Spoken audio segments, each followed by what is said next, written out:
3 hours before our family trip, my mother-in-law suddenly asked if I was really coming. She reminded me that I'm just the daughter-in-law and suggested I should stay home. I was really excited about this trip abroad and had planned everything, hoping it would help me connect with my in-laws. But instead of bringing us closer, things got worse. They didn't want me to go, and my mother-in-law seemed happy about it. Even my husband didn't say anything to support me. I felt hurt and frustrated. If they treated me this way, I decided I didn't care anymore. They would regret leaving me behind, right? But I ended up doing something unexpected as I watched them leave. Let me introduce myself. I'm Mess, 28 years old, and I'm studying design at an advertising agency. I married Rick almost a year ago. We met 3 years ago while working on an ad project. At first, we talked about work, but soon we found out that we both love to travel. Rick likes to travel within the country, while I enjoy going abroad. We connected over our dream trips and shared photos of places we wanted to visit. Our relationship grew deeper, and after 2 years of dating, Rick proposed. Although we haven't had our honeymoon yet, Rick often says he wants our first trip abroad to be our honeymoon. One time, I asked him if he had ever been abroad. He replied, "No, I always worry about not being able to communicate well." I reassured him, saying, "Don't worry, with smartphones and basic English, we can manage." I also told him, I'm not completely fluent in English either, but I really want to travel abroad. Seeing the beautiful landscapes that I've only seen on TV or in books is incredibly exciting. He agreed, saying, "Yeah, you're right. Japan has many charming places and attractions, but I'm drawn to traveling overseas. Every time I travel abroad, I'm amazed by how big everything is. Experiencing those stunning views up close, which you can't fully understand just by staying in Japan, is the real excitement of international travel. Until now, I mostly traveled with friends or alone. Now, I can go on trips abroad with my wonderful husband, and it's joyful to share those experiences together." However, I didn't realize there was a side to my kind husband that I hadn't seen before. I noticed something about 2 months after we got married. We decided to rent an apartment halfway between our workplaces. Even though Rick's company wasn't doing well and his salary wasn't high, he still had some income. But just 2 months into our marriage, he surprised me with a request. He said, "Hey Sally, about the rent, could you cover mine for a while?" I was confused and asked why. He explained that his salary had been cut, and when he asked his parents for help, they told him to ask his wife. I was surprised and asked if his pay was really that low. He nodded quietly. He had always been cheerful, but seeing him like this made me hesitant to ask more questions. I never expected this just 2 months into our marriage, and it left me feeling disheartened. I should have checked our salaries before we got married. I didn't want him to take on extra work with his already long hours. So I said, "Okay," and decided to cover the rent completely starting that month. But that wasn't the only problem. My in-laws began visiting our new home often. Rick's family includes his father, mother, and sister, Amy. Since I agreed to cover Rick's share of the rent, my in-laws started coming over more frequently. They would show up without warning, have dinner, and sometimes stay overnight. It's not that I dislike them, but I felt uncomfortable, especially around my mother-in-law. She seemed to hold a grudge against me. Whenever she visited, she would make snide comments. For example, she'd say, "Hey Sally, just because you're busy doesn't mean you can neglect your chores." I would respond, "I'm doing the best I can with the chores." Then she'd say, "I heard from Rick that sometimes you come home later than him. As a wife, prioritizing work over household chores is unacceptable." I tried to explain, "That's only when there's a deadline. Usually, I leave on time and take care of things at home." I always found myself getting defensive. My mother-in-law would say, "I bet work is more important to you than Rick." I would reply, "That's not true." I turned to my husband, hoping for support, but he just chuckled awkwardly and said, "Don't fight, okay?" It frustrated me that my mother-in-law annoyed me, but I was also angry at Rick for not standing up for me. Even when my father-in-law and sister-in-law made snide comments, he just smiled and watched. He always went along with their remarks, which hurt me more than dealing with the comments themselves. One day, when I got home from work, I found Rick looking at a travel guidebook for Hawaii. I asked, "What's that for?" I was curious about his sudden interest in travel. He lit up with excitement and said, "Hey Sally, how about going on a trip to Hawaii together? You've been there before, right?" I replied. "Yeah, I've been there 3 times." He continued, "My family also wants to go, so your mom is coming too." I felt nothing but anxiety about his proposal. I really wanted to go on a trip abroad just with Rick, but with my in-laws involved, there were too many complications. Plus, I couldn't imagine my mother-in-law wanting to go on a trip with me, given how she felt about me. I tried to hint at my concerns, saying, "I'd like to go to Hawaii, but I'm worried that your family won't enjoy themselves if I come along." He responded, "That's not true. Besides, this trip was suggested by Mom." Just then, I heard someone knocking on the door. "Hello?" I called out. "We'll be right out." I hurried to the front door. When I opened it, there stood my mother-in-law. "Hello, Sally, are you going out today?" she asked. I replied, "We're actually heading out on a trip right now. I'm really excited for Hawaii. It's been a while." She looked confused and said, "What are you talking about? We're the ones going on the trip." I was momentarily taken aback by her statement. Just then, Rick rushed over from inside the house, apologizing for being late. Seeing him, my mother-in-law smiled broadly and said, "Rick, you're so late. I've been waiting outside." He replied, "Sorry, Mom, my hair wasn't cooperating." She urged him, "You could have fixed that later. Come on, let's go. Dad and Amy are waiting. Hurry up." Then she added, "Mom, that bag looks heavy. Let me carry it for you." My husband offered, "Thank you. You're always so kind, Rick." My mother-in-law praised him. He blushed happily at her words, but I felt a bit uneasy for a moment. Since it was the start of the trip, I didn't want to feel irritated right away. I grabbed my carry-on and began putting on my shoes. Then my mother-in-law looked puzzled and said slowly, "Wait a minute, Sally, what are you doing?" I replied, "I'm putting on my shoes too. We're going on a trip together." She responded coldly, "Enjoy your trip then." I was confused and said, "What do you mean? We're all going to Hawaii together, right?" My mother-in-law chuckled mockingly and said, "Seriously, you weren't actually planning to come along, were you?" I insisted. "Why would I not come on a family trip?" She replied, "This is supposed to be a family trip. You know, you're just a daughter-in-law, so obviously, you're staying home and holding down the fort." Just as I was about to walk out the door, her unexpected remark hit me hard, sending a wave of anguish through my chest and making me feel dizzy. I asked desperately, "Rick, what does she mean?" But he didn't respond. Instead, he headed toward the car with my mother-in-law, leaving me feeling like I might collapse. In that moment, my feelings toward Rick and my in-laws quickly cooled. What did I expect? Maybe it was foolish to hope my mother-in-law would ever support me, but I never imagined Rick would betray me like this. It became clear he had no intention of standing by me from the start. Everything felt absurd. I decided I didn't care anymore. I did love my husband, but I realized I was in love with an idealized version of him, not the real person. A spineless puppet who couldn't stand up to his family and just followed his mother's wishes. What had I ever seen in him? If only I had noticed this sooner, things might have turned out differently, but dwelling on regrets wouldn't change anything. I resolved to take action. Their trip was planned for a week, starting today. With that in mind, I packed my belongings into cardboard boxes and called my father to bring a car for me. While I waited for my father, my phone rang. It was my mother-in-law calling. I knew why she was calling but deliberately ignored it. She must have been furious since she had been calling me non-stop lately, but I stood firm in my decision. Then my husband called. He probably had a lot to say. I took a deep breath and answered, "Hello? Sally, you picked up," he said, sounding flustered and slightly trembling. I could imagine how panicked he must be, and I couldn't help but laugh. "What's wrong?" I asked. He replied, "Your mom kept calling me non-stop too. It's a disaster. We arrived in Hawaii fine, but I don't know where to go from here. I really want to check into the accommodation, but I don't know where it is or how to get there. What should I do?"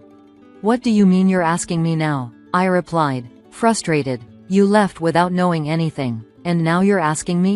Isn't this your responsibility?" He said, "But you made the reservation, right? I thought someone in the family would have the travel plans." I chuckled bitterly, realizing how typical my spontaneous in-laws were. He raised his voice, "Just tell me the travel schedule already." I could see how irresponsible my husband was. I muttered to myself in frustration. This guy is just his mother's son through and through.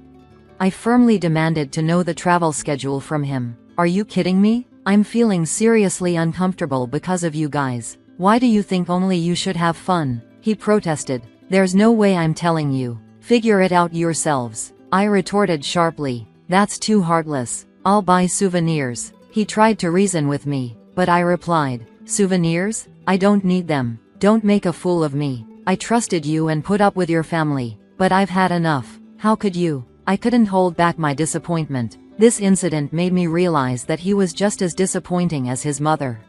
I felt used, only there to make travel plans, and left out of the much-anticipated trip to Hawaii. I couldn't forgive his family for this betrayal. I thought, let them struggle in that unfamiliar place on their own. Wait, hey Sally, my husband called out, but his attempts to reach me fell on deaf ears as I firmly ended the call. After waiting for my father, I headed straight to my parents' house. Meanwhile, it turned out that my husband and his family were having a rough time in Hawaii without me. Despite arriving, they panicked because they didn't know where their original booking was. They ended up staying at a random luxury resort, paying $5,000 per night for 4 people and maxing out their credit cards, which were eventually declined. They ended up spending the last 3 days camping in Hawaii. With my husband's modest salary, there was no way he could pay off the maxed-out credit cards. Ultimately, I decided to file for a divorce, citing his financial irresponsibility. While I awaited my husband's agreement, I was determined not to give up. I had already consulted a lawyer, so the divorce process was underway. This incident caused a rift in my husband's family. He blamed his mother, and she blamed him, leading to estrangement. As for me, I would stay with my parents until I found a new place. Initially worried, my parents now admired my resilience. I won't deny that I'm hurting, but dwelling on such a toxic family is pointless. This experience has taught me to better judge people in the future, and that's my focus moving forward. It was the day of Parents' Day. I managed to get off work early and hurried straight to the school. The outside was terribly hot and I was sweating buckets, but thanks to my non-stop walking without being distracted, I somehow made it just before the start. When I arrived at the school, I saw the other parents all dressed up nicely, and that's when it finally hit me. My own shabby appearance. I had been so preoccupied with keeping my promise that I had completely forgotten. The class was English, and apparently the activity was to read aloud the essays they had been assigned as summer homework. I wondered what topic Susan had chosen to write about. The other children seemed to be writing about their summer experiences, telling me in their still clumsy English where they went and what they played here. With each one I heard, my anxiety grew. This year, she only has sad memories. On top of that, even the promise of a precious summer vacation was broken. I really shouldn't have accepted that favor to help out. And then, at last, it was her turn to stand up. The title is about my grandma. I was nervous. Not only because Susan had called on me, but the moment she started reading, dozens of eyes turned towards me. For people who didn't know the situation, they probably couldn't understand why a grandma was here, and so I was exposed to curious stares. I had no problem with it myself, but I couldn't bear the thought of something happening to her. My grandma is a big liar. Cold gazes rained down on me in my shabby work clothes. That alone would have been one thing, but when I heard snickers leak out from unseen corners, my heart crumbled with a crash. Grandma, read this. Okay, just a minute, my glasses. I, Nancy, can barely read a thing now without my reading glasses. Luckily, it's a children's book, so there are no difficult words, and the text is fairly large, so it's on the easier side to read. When I finished reading, I noticed my granddaughter Susan had fallen asleep. She'll probably beg me to read it again the next time I visit. Seeing Susan's sleeping face, I understood anew the saying, I wouldn't trade her for the world. No matter how many times I see her, she's just so precious to me. Susan, it's about time to head home. Oh, she's asleep. Mom, did you put her to bed? She asked me to read to her, so I did. And then she fell asleep. My son Robert and his wife must have finished their errands, as they came to pick up Susan, but the girl herself was deep in slumber. It's getting late. Why don't you two go out for dinner together for once? Letting her stay the night is no problem at all. I'm definitely hungry, but... Are you sure it's okay? Absolutely. Plus, if it's a sleepover, won't this little one be thrilled? Well, if you insist, then I'll take you up on that. I'll bring over a change of clothes and everything for her later. With that, Robert gazed lovingly at his precious daughter, his eyes crinkling at the corners, and then left the living room. I'm sorry, Nancy. Please take good care of Susan. Of course, you two go and enjoy yourselves. I'll make sure to feed her dinner properly. And so, I saw them off at the front door, watching as their car drove away into the distance. Little did I know those would be our last words to each other. It's been 5 years since I lost my husband to illness. And now, I've been left behind once again. From their perspective, perhaps passing away without suffering was the only small comfort. I never imagined I would lose not only my husband but also Robert and his wife at such a young age. The pain is unbearably excruciating. But what about Susan? She lost both her parents at such a tender age. The circumstances she has been placed in are far more tragic than mine, as I'm just living out the rest of my days. I have to protect Susan, no matter what it takes. So from now on, my remaining years will once again revert back to life. With their bodies laid before me, I vowed this in my heart. Reality and the ways of the world are so fickle, and they can be especially harsh when it comes to money, more than necessary. It's not that I never felt this before, but when I had to raise a child again at this age, it really hit me hard. At this rate, we'll hit rock bottom before long, and not in the distant future. I had a job to begin with, and it's not like I have no savings, but that alone is nowhere near enough to cover living expenses and tuition for two. Right now, I need to stay by her side and support her. But once things settle down, I'll have to take on more work. It'll be lonely for Susan, but if everything falls apart because of that, it'll all be for nothing. It pains me to think of how she must feel, but there was no other way. A few days had passed since the memorial ceremony. Susan's emotional wounds were far from healed, but I knew I had to take action sooner or later to protect her future.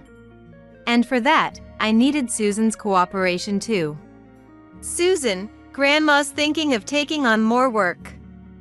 It means you'll have to stay home alone a bit more, but will you be okay with that? Yeah. I'll be fine. I see. Thank you, sweetie. I'll try to find work I can do while you're at school. Grandma, you've lost weight. Oh, really? That's so nice of you to say. I knew full well that wasn't what she truly wanted to express. But if I didn't joke around like this, awkward silences would creep into our conversations again. These weren't good times for either of us. And in fact, I had lost a considerable amount of weight since the memorial ceremony ended. I couldn't recall skipping any meals, so it dawned on me that I too must be suffering from emotional trauma. When Susan pointed it out, I realized that in her own way, she was looking out for me. If that was the case, I couldn't afford to show any weakness. I then applied for a job cleaning office buildings within walking distance of our home and was fortunately hired. Alongside my existing job doing office work at a local factory, I fell into a routine of heading straight to the office building to clean after work and returning home past 7 p.m. Amazingly, my weight started increasing rather than decreasing, and when I looked into it, I learned that muscle weighs more than fat. It was far from easy, but feeling the changes in my own body, I felt like I could do anything if it was for Susan's sake. As for Susan, she seemed blessed with good friends and often shared stories about them with me. She was still far from her usual cheerful self, but her expression grew a bit richer when talking about her friends. I played with Betty today. We drew pictures and colored them in. I'll draw a picture of you next time, Grandma. Really? I'd love that. I'll be looking forward to it. If only I could capture this single page in isolation. A beautiful scene depicting the modest, ever so modest happiness of a grandmother and granddaughter. But countless scars marred the reverse side, and more would accumulate in the days to come. For example, if Susan were to say, "I want that. I want to take lessons." It might be difficult to grant those wishes. The pain in my heart was excruciating as I turned her down, knowing how much a child her age would resent such a thing. When I thought about the not-so-distant future, I was plagued by an unshakable sense of guilt and the helplessness it brought. But those weren't reasons not to cherish this amazing page in our lives. Phew, I'm full. What? Grandma, you've barely eaten anything. I've put on some weight recently, dear. The number on the scale keeps going up, so I'm trying to watch what I eat. If a little white lie and an empty stomach could ensure Susan grew up healthy, at least physically, it was a small price to pay. Besides, the lie wasn't entirely untrue. Susan remained silent, not commenting on my words. The air conditioner in the factory office was on its last legs, barely pushing out cool air. On a sweltering summer day, with school vacation just around the corner, it was almost unbearable. Later, when I arrived at the office building for my cleaning job, I was met with a refreshingly cool interior. The building wasn't particularly new, but thanks to my coworkers and the maintenance team, most of the equipment was well maintained. Nevertheless, it was physical labor. Air conditioning could only do so much to combat the heat, and the more I moved, the more I sweat. But she would be waiting for me when I got home. That thought alone made me willing to sweat buckets with a smile on my face. When I arrived home that day, she was waiting for me at the front door. "What are you doing out here?"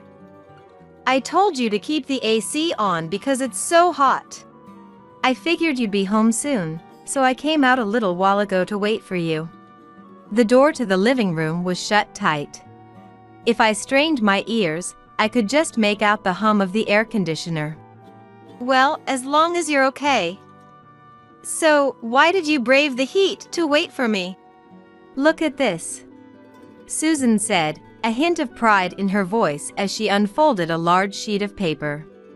The text was too small to read clearly, but I could see a big red "Great job" written in the top right corner. "I got a perfect score on my test." "That's incredible, sweetie. I'm so proud of you for working so hard." I had never once told her to get good grades or even to study hard. I rarely had the time to say such things, and truthfully, I didn't really want to. I don't know if it was the right thing to do, but at least Susan had put in the effort to study hard, and she had achieved impressive results. Most importantly, when I praised her, she smiled. It was the nostalgic smile I hadn't seen since that day. It was a bit late, but I decided we would go out to eat today to celebrate. However, the best we could afford was a nearby family restaurant. "How is it, Susan? Is it good?" "Yeah, it's good." Susan had chosen the spaghetti with meat sauce. She may not be the right age for the kids' plate anymore, but she's still a child at heart. Her mouth was slightly stained with sauce. Her smile had faded, but it wasn't her usual heavy, cloudy expression. Just seeing that made me incredibly happy. That's when I casually thought of something. "Hey Susan, do you want to go to the amusement park sometime?" Susan thought about it in her own way, and made me feel genuinely happy from the bottom of my heart. If that was the case, Then it was my turn to respond to her feelings. Thanks to my efforts to push myself, I had just enough leeway to afford a day of fun. Really? Are you sure it's okay? If Grandma says it's okay, then it's okay. Or do you not want to go, Susan? If not, Grandma will go alone. I want to go, but... Then it's settled. We'll figure out when to go another time. Okay. She might still feel a sense of inferiority. Unless there are extraordinary circumstances, there's no way a child her age wouldn't jump at the chance to go to an amusement park. Our family has those circumstances. Even as a child, she seems to be quite mindful of that. Our household finances aren't comfortable enough to be optimistic, but they're not so tight that we can't even take the occasional vacation. It may be difficult for her to understand that difference, so I have to show it through my attitude, even just a little. You have sauce on your mouth. Summer vacation was now in full swing. With just 2 days left until our promised outing, I received an unexpected phone call. Hello? The voice on the other end belonged to Barbara, the manager of the company contracted for cleaning services at the office building where I work. Oh, hello, Nancy. I'm sorry for calling so late. Do you have a moment? Yes, of course. Is everything all right? Apparently, there had been a small accident during the afternoon cleaning shift, and one of the senior cleaners had suffered a head injury. Given the nature of working in a high-rise building, they decided to err on the side of caution and give the injured worker some time off to recover, but this meant they needed someone to fill in for their absence. I'll be covering this shift tomorrow, but Nancy, I was wondering if you might be able to help out the day after?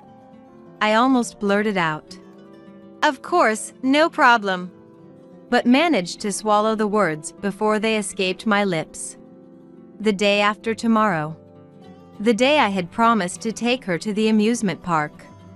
What should I do? My emotions. You should decline, you have a prior commitment. Pleaded. On the other hand, they're always flexible with letting you leave early when you need to, so you should accept. My sense of obligation argued. Give me just a moment. Let me check on something. After a few agonizing seconds, I broached the subject with a heavy heart. Susan, honey, I'm so sorry. Grandma just got asked to work the day after tomorrow. It's okay. I'm not a little kid anymore. And hey, we already had pizza together. Her matter-of-fact response made my chest tighten. I'm really sorry. Next time, we'll go to an even bigger amusement park, okay? Yeah, okay. I tried. This is for her sake, too. To convince myself. I knew I had to do something to keep my heart from being crushed. By the end of summer vacation, I couldn't find enough time to take her to the amusement park as promised. Susan talks to me normally without saying anything, but there's no doubt she's harboring some resentment. Then came a day, after several days of uneasiness. Parents' Day? Yes, it's this Friday. I want you to come. After what happened the other day, I couldn't easily make that promise. But I thought I should keep my word this time, no matter what. Okay, I'll definitely keep my promise this time. I had to keep it, no matter what it took. On the day of Parents' Day, I left work early and hurried to the school. It was terribly hot and I was sweating buckets, but thanks to my diligent walking, I made it just before the start. When I arrived at the school and saw the other parents in their nice clothes, I finally realized how shabby my own outfit was. I had been so focused on keeping my promise that I had completely forgotten about it. But it was too late to do anything about it now, so I just tried not to mind the stares. The class was presentation, and they were going to read aloud the essays they had written as summer homework. I wondered what topic Susan had chosen to write about. The bell rang. The children, who had been noisy until then, all quietly took their seats. The other kids seemed to be writing mainly about their summer vacation experiences, saying things like "I went here" and "I played there." With each presentation, my anxiety grew.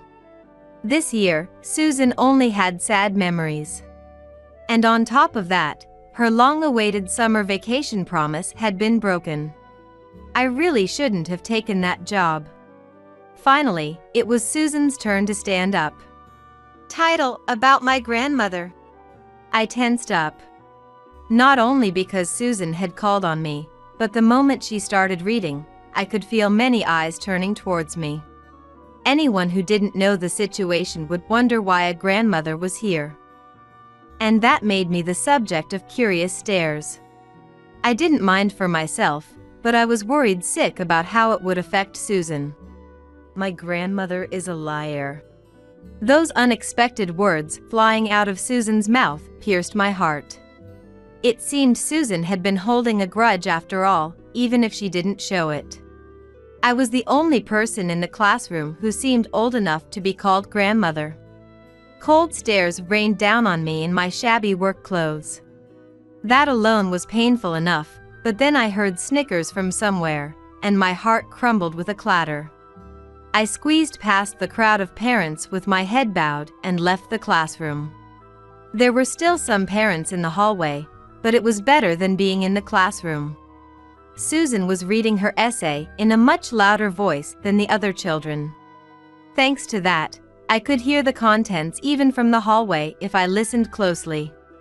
My grandmother tells a lot of lies for my sake. She leaves food for me even when she's not full. She lies and says she's on a diet even though she's skinny, and she lies and says it's no big deal even when things are tough. The content wasn't the accusatory tone I had imagined. I hate that my grandmother endures not buying herself nice clothes. I hate when she apologizes for not being able to buy me clothes. I hate when she apologizes over and over for not being able to take me to the amusement park. I hate that my grandmother endures so many things and lies for my sake. But I love my grandmother for being that way. It seemed I had been worrying for nothing. I had resigned myself to being blamed, but it appeared Susan was earnestly thinking of me. I couldn't help the tears welling up. Please stay my beloved, energetic grandmother forever. When Susan finished reading her essay, applause erupted, incomparably louder than before. When I returned to the classroom after Susan finished her read aloud, several parents who had been giving me cold stares rushed up to me and started apologizing and expressing their respect. Among them, one person approached me with different words than the other parents. Are you Nancy? My daughter is always in your care. Well, as I hesitated, the mom in front of me said, "Oh, I'm sorry," and then introduced herself. I'm Karen. My daughter's name is Betty. She and Susan are really close friends. Betty. It sounded familiar. As I searched my memory, I was able to find that name surprisingly quickly. It was the name of the girl Susan had mentioned drawing pictures with. Oh, Betty's mom. We're the ones who should be thanking you for always taking care of Susan. I've been wanting to properly meet and talk with Susan's parents. Susan is so well behaved, I was curious what kind of people her parents are. Is that so? I'm a little relieved to hear she hasn't been causing you any trouble. So, Susan's parents aren't here today? Not only did Susan not say anything, but she didn't reveal it in her attitude either. The thought of having to give even a simple explanation made me feel a bit depressed, but it couldn't be helped. Actually. Oh no! I'm so sorry for saying something insensitive without knowing the circumstances. No, it's okay. So, Nancy, you're raising Susan on your own? Yes. It's a bit tough, but you have my deepest sympathies. Raising a child is hard even with two people. But that also makes me an experienced veteran at it. Susan is so much better behaved compared to my son at that age, there's no comparison. After that, I got to spend some precious time hearing about how Susan spends time with her friends. By the way, sorry if this is rude, but what do you do for work? From what I heard Susan say earlier, it seems like you're really pushing yourself. It's not as bad as all that. I've been working in the administrative department of a local factory for a long time, and I recently started cleaning office buildings too. Cleaning office buildings? Ah! Karen's sudden outburst startled everyone nearby, including me. Oh, I'm so sorry. She made an embarrassed smile, her face turning red. But what on earth did she realize? Sorry if I'm mistaken. Is the office building you clean perhaps the center building nearby? Yes, but how did you know? I knew it. I kept thinking I'd seen you somewhere before, Nancy. My company actually has offices on the 4th and 5th floors of that building. We must have passed by each other there. Really? It really is a small world. If you'd like, would you consider working for us? We were just looking to hire an administrative assistant. It seems like you have a lot of experience, Nancy. I think you could get much better pay and benefits compared to your current job. It was an unexpected offer. If the pay and work hours really would be better than now, there was no reason to refuse. The hardship Susan said she hated might decrease, and more than anything, being able to spend more time with her would be a dream come true. Let's talk about the details another time. I'm sure you can't decide right away with everything going on. For now, I want you to see how well the kids are getting along. In the direction of her gaze was a heartwarming scene of Susan, Betty, and a few other children happily gathered around the same desk. Ever since becoming friends with Susan, Betty says school is more fun than before. That's why I'm so grateful to Susan.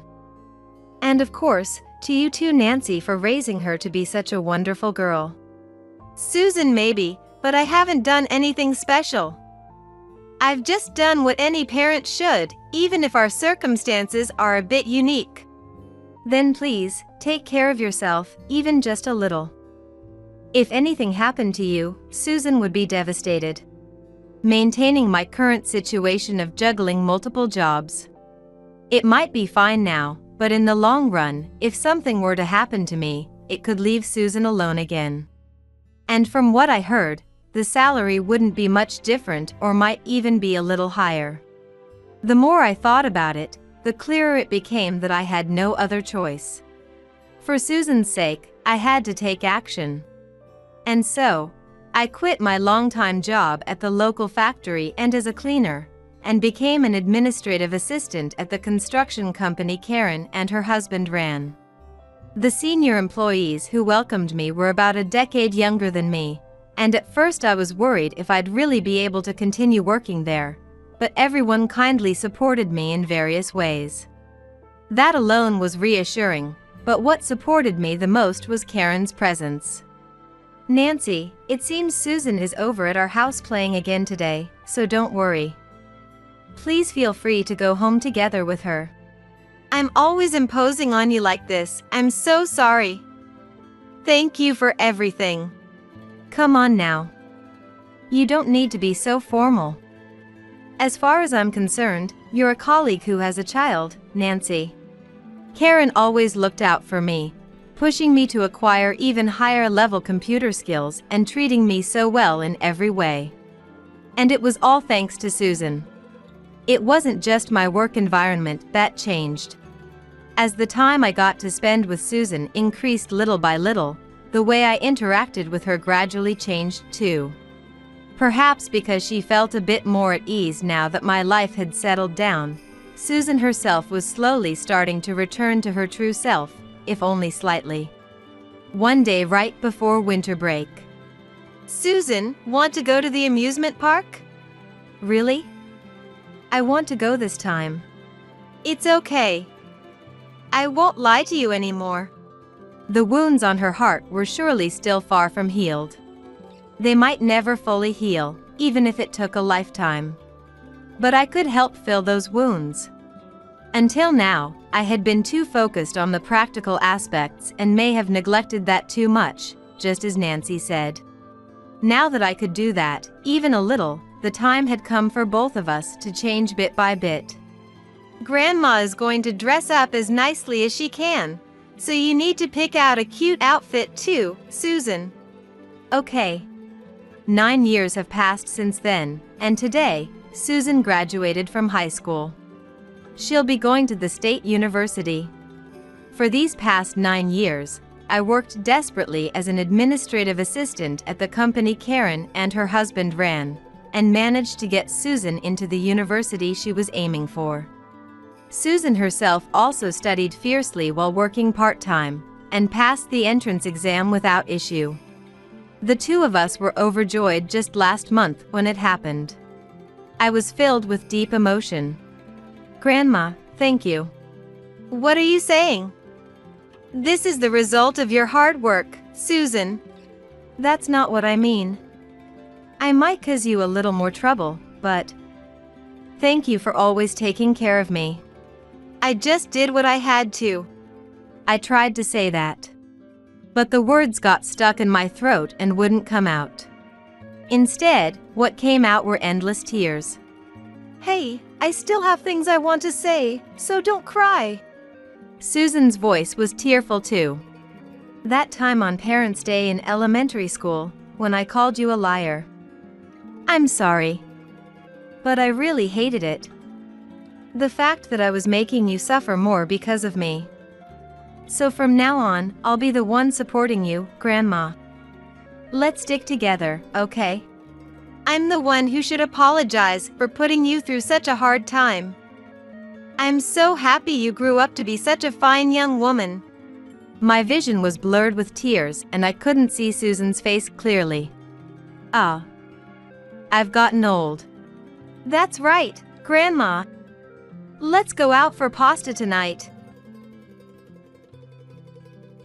How could I possibly receive a letter from Diana who has passed away? I was staring in shock at an envelope in my mailbox at home. The letter was from my mother-in-law Diana, whose funeral we had just finished yesterday. Diana had always been so kind to me since the beginning of my marriage, and I adored her. We often dined out together and enjoyed shopping, becoming close friends despite the age difference. I was heartbroken when Diana passed away suddenly. Even after the funeral, I couldn't fully accept the reality of her death. So, when a letter from Diana arrived, I was incredibly surprised. Rushing to read it, I found something totally unexpected. Firstly, the reason this letter came to me seems to be that Diana had asked the church's pastor to deliver this letter to me after her passing. It instructed me to open the closet in Diana's room at my in-laws' house, revealing a secret door. The letter detailed how to open this secret door. And at the end, it instructed me to open it alone. Checking the time, I knew that Jimmy, Diana's brother-in-law who lived with her, his wife, and their kids would all be out at school or work. I headed straight to my in-laws' house, used my key to get inside, and followed Diana's instructions to open the secret door in her closet by myself. Thank goodness, it opened! Relieved that it opened successfully, I checked what was inside. What is this?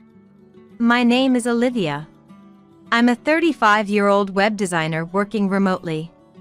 5 years ago, I married Fred, who is 4 years older than me, introduced by a friend, and we still have a great relationship. However, we don't have any children yet. Both of us love kids and wanted to have them as soon as we got married, but unfortunately, we haven't been able to conceive. There was a time when I was deeply troubled and depressed about not being able to have children, but there was someone who always treated me kindly. That was my mother-in-law, Diana. Olivia, don't overthink it. There's no need to rush.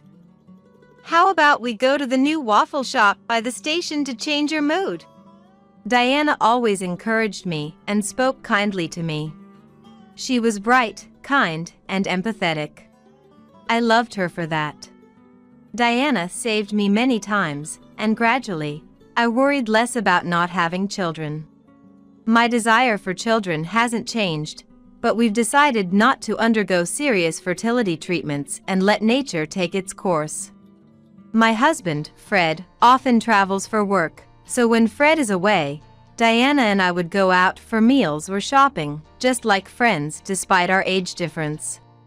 Diana lived close to where Fred and I lived, in the same house as my brother-in-law, Jimmy, and his family, who have 3 children. Though Diana seemed to get along well with Jimmy's family, Jimmy and his wife often hurled insults at us for not having children. Olivia, still no kids? We have 3 adorable ones, you know. It's like you're dishonoring your parents by not having any. Just cut ties with Diana already. Brittany, Jimmy's wife, would say such things with a triumphant look, and Jimmy would join in, mocking us. Brittany's right. Well, Fred has always been a bit of a loser, and even if you had kids, they'd probably be losers too. In the beginning, Fred and I would fight back against their cruel words. But as they never seemed to listen, we gradually stopped responding. We started to avoid Jimmy and his wife as much as possible. They were awful to us, but in front of Diana, they pretended to be nice. So Diana never knew their true nature. We didn't want to worry Diana unnecessarily, so we never told her about Jimmy and his wife's behavior. One holiday, Fred, Diana, and I planned to go out to eat. We headed to the in-laws' house at the agreed time. Usually, Diana would be waiting outside the front door, ready to go, but not this time. Huh? Is Diana not yet ready to go out today? That's unusual. She'll probably come out soon. Fred and I didn't think much of it and waited for Diana to come out. But even after 5 and then 10 minutes, she didn't appear, and she didn't answer her phone either. What's going on with Diana? Getting worried, we decided to ring the in-laws' house doorbell.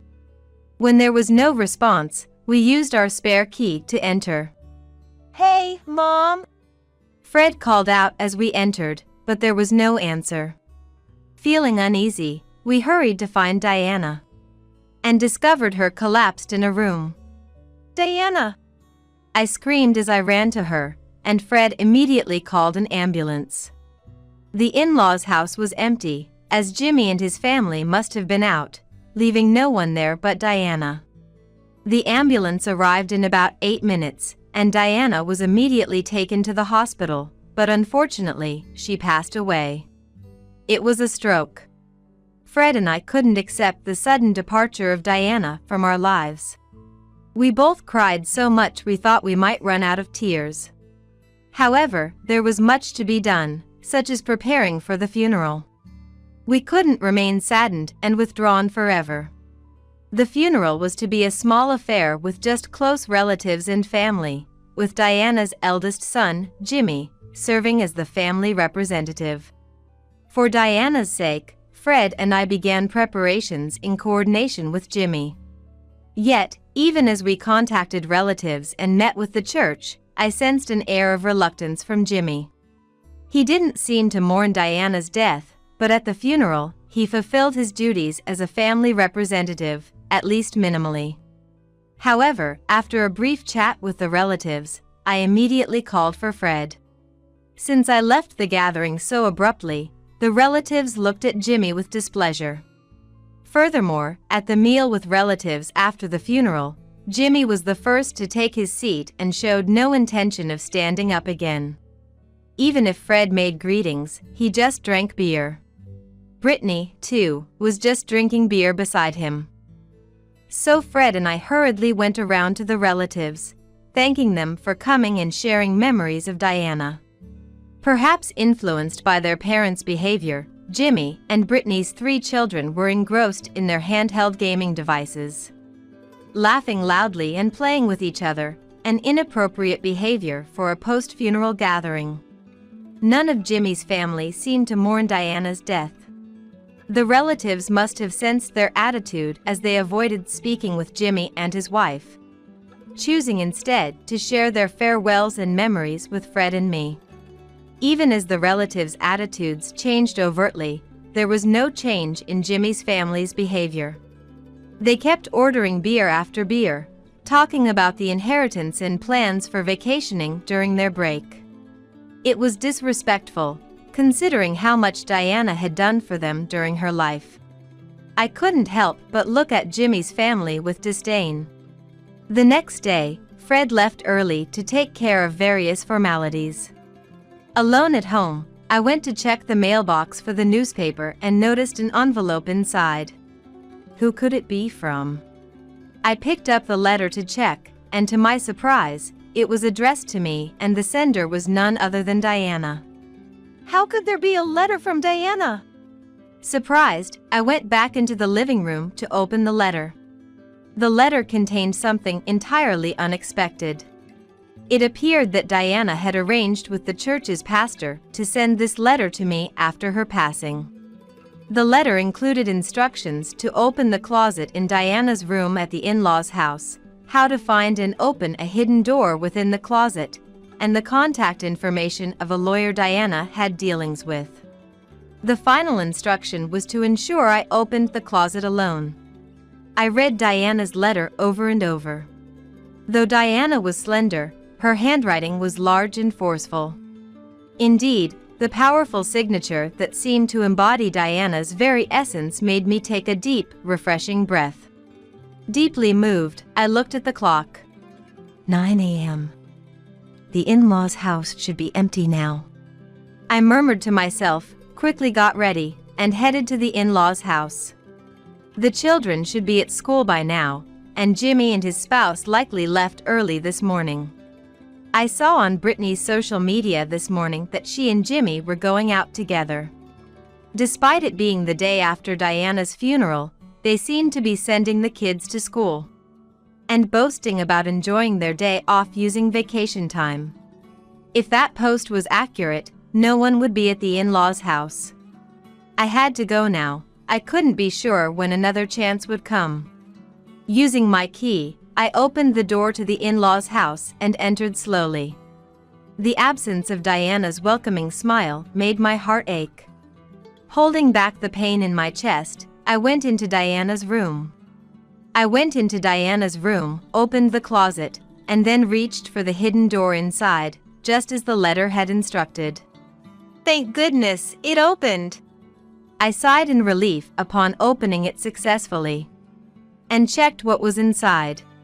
There, I found the items mentioned in the letter and an additional document. What is this? Looking at the documents, I felt Diana's love and was on the verge of tears. I wanted to stay and cry, but I knew I had to leave the in-laws' house quickly. It would be disastrous if someone were to come back and see me here. That is because Diana's letter had instructed to do this alone. With the documents in hand, I returned home and contacted the lawyer mentioned in Diana's letter to inform them of her passing. Just as I was about to contact Fred and Jimmy's family to see if we could all get together this weekend, I received a message. It was from Brittany. The message said they had important news and wanted everyone to gather at the in-laws' house this weekend. What could Brittany possibly want to discuss? I have nothing but a bad feeling about this. I was skeptical, but it seemed odd to refuse, so I decided to accept Brittany's suggestion. When Fred and I arrived at the in-laws' house over the weekend, I joined the meeting feeling tense. Jimmy and Brittany were smirking unpleasantly, and their 3 children were not present. Likely left with someone else. As soon as Fred and I sat down, they presented us with a document. This is Diana's will, Brittany declared confidently. The signature on the will was indeed Diana's, and it stated that all her assets were to be inherited by Jimmy and his wife. It says here that we, the couple, are to inherit the entire estate, doesn't it? So, you guys won't get a single cent from the inheritance. Too bad.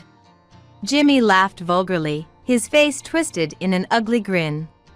Fred was perplexed, but I silently stood up and returned with Mr. Smith, the lawyer who had been waiting outside. Who is this?"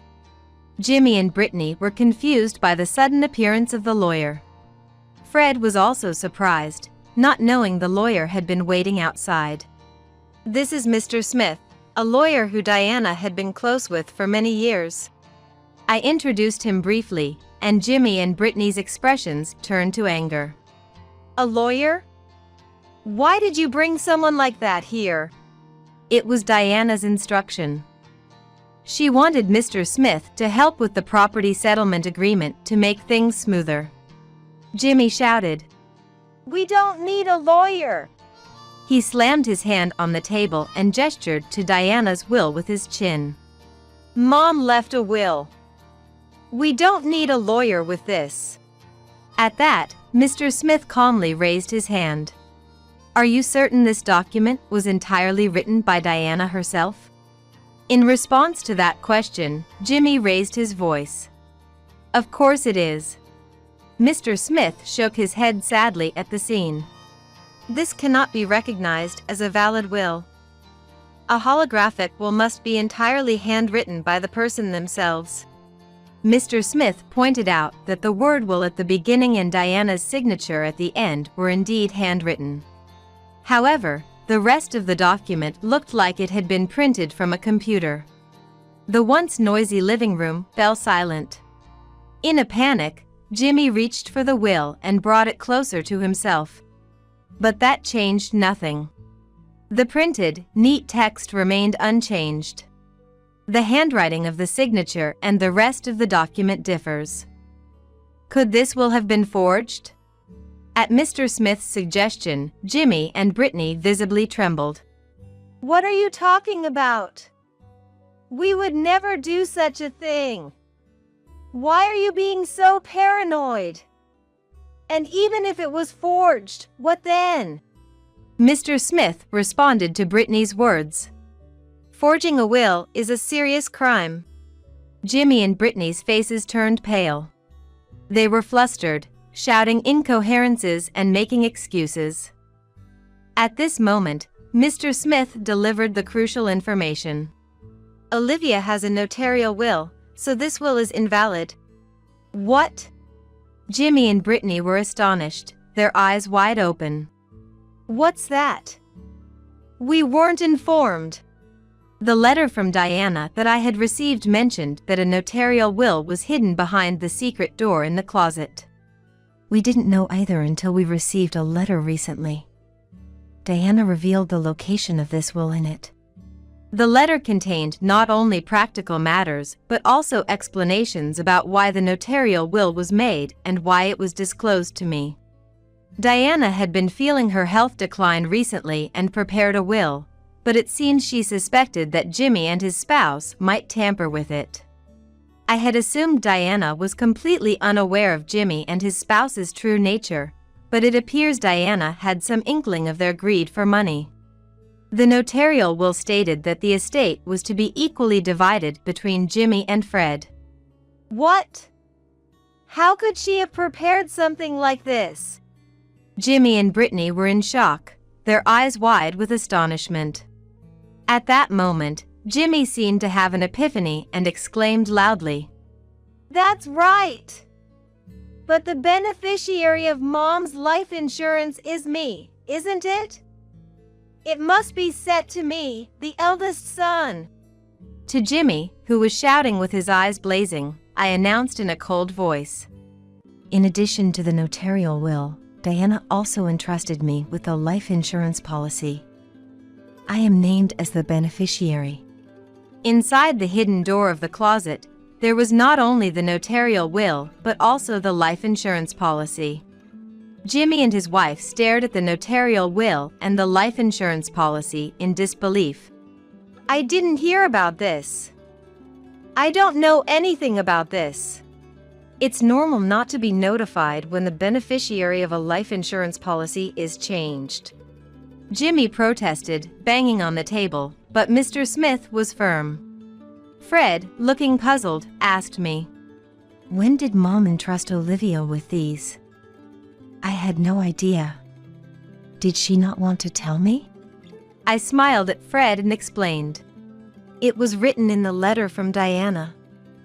She wanted to tell you as well, but it was safer to entrust it to just me to avoid Jimmy and his wife catching on. I see. You and Mom were really close, after all. While Fred and I were talking, Brittany interrupted us hysterically. I won't accept this. Why should you, who never even showed Diana your children, inherit her estate? This is ridiculous. I can't accept this at all. That's right. You childless ingrates don't deserve Mom's estate. We lived with her just for the inheritance. It's outrageous to split it. The entire estate should be ours. Jimmy, too, was red-faced and yelling. Brittany continued with her selfish claims. We have 3 children, you know? As compensation for not giving Diana grandchildren, you should relinquish the entire estate to us for our children's future.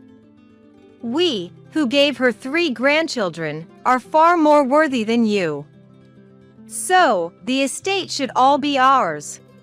Unfazed by Brittany's fervor, I calmly stated, What you're saying is nonsensical. Please calm down. Brittany, infuriated by my composed demeanor, yelled, Your smug attitude is infuriating. Just give us the money. Useless woman. As she screamed, Brittany lunged at me. Fred and Mr. Smith quickly intervened, but Brittany managed to punch me in the head before they could stop her. Ouch! Brittany's hands, adorned with several large rings, felt like brass knuckles, causing a dull pain that made me cry out. Stop it! Fred and Mr. Smith pulled Brittany away, but she, still unrestrained, reached out to me again in her frenzy. Give me the inheritance. I deserve it all more than you do. I have 3 children, after all. Brittany's eyes were bloodshot, her face demonic. Jimmy, encouraging Brittany in such a manner, an enraged Fred called the police. Go on, do it more! Soon after their arrival, Fred and Mr. Smith explained the situation to the police. Jimmy and his spouse were then taken away by the police. Left behind, Fred and I thanked Mr. Smith and decided it was best for him to go home for the day. What was supposed to be just a discussion about creating a property settlement ended up being a terrible ordeal. Fred and I solemnly agreed to visit later with some sweets as an apology. Fred was very concerned about me being hit by Brittany, but when I told him that the headache had completely subsided, he seemed relieved. Amidst the tumultuous developments, I muttered to myself, That was quite an intense experience. Then, Fred shared his thoughts with me. You know, Brittany always makes a big deal about her kids. She's always said how great she is for giving Mom 3 grandchildren. Don't you think she's too obsessed with money? Indeed, Brittany had always overly emphasized her children, and her greed for money earlier was intense. Well, yes. Even with the inheritance, Diana wanted to divide it equally, but Brittany wanting it all is a bit abnormal.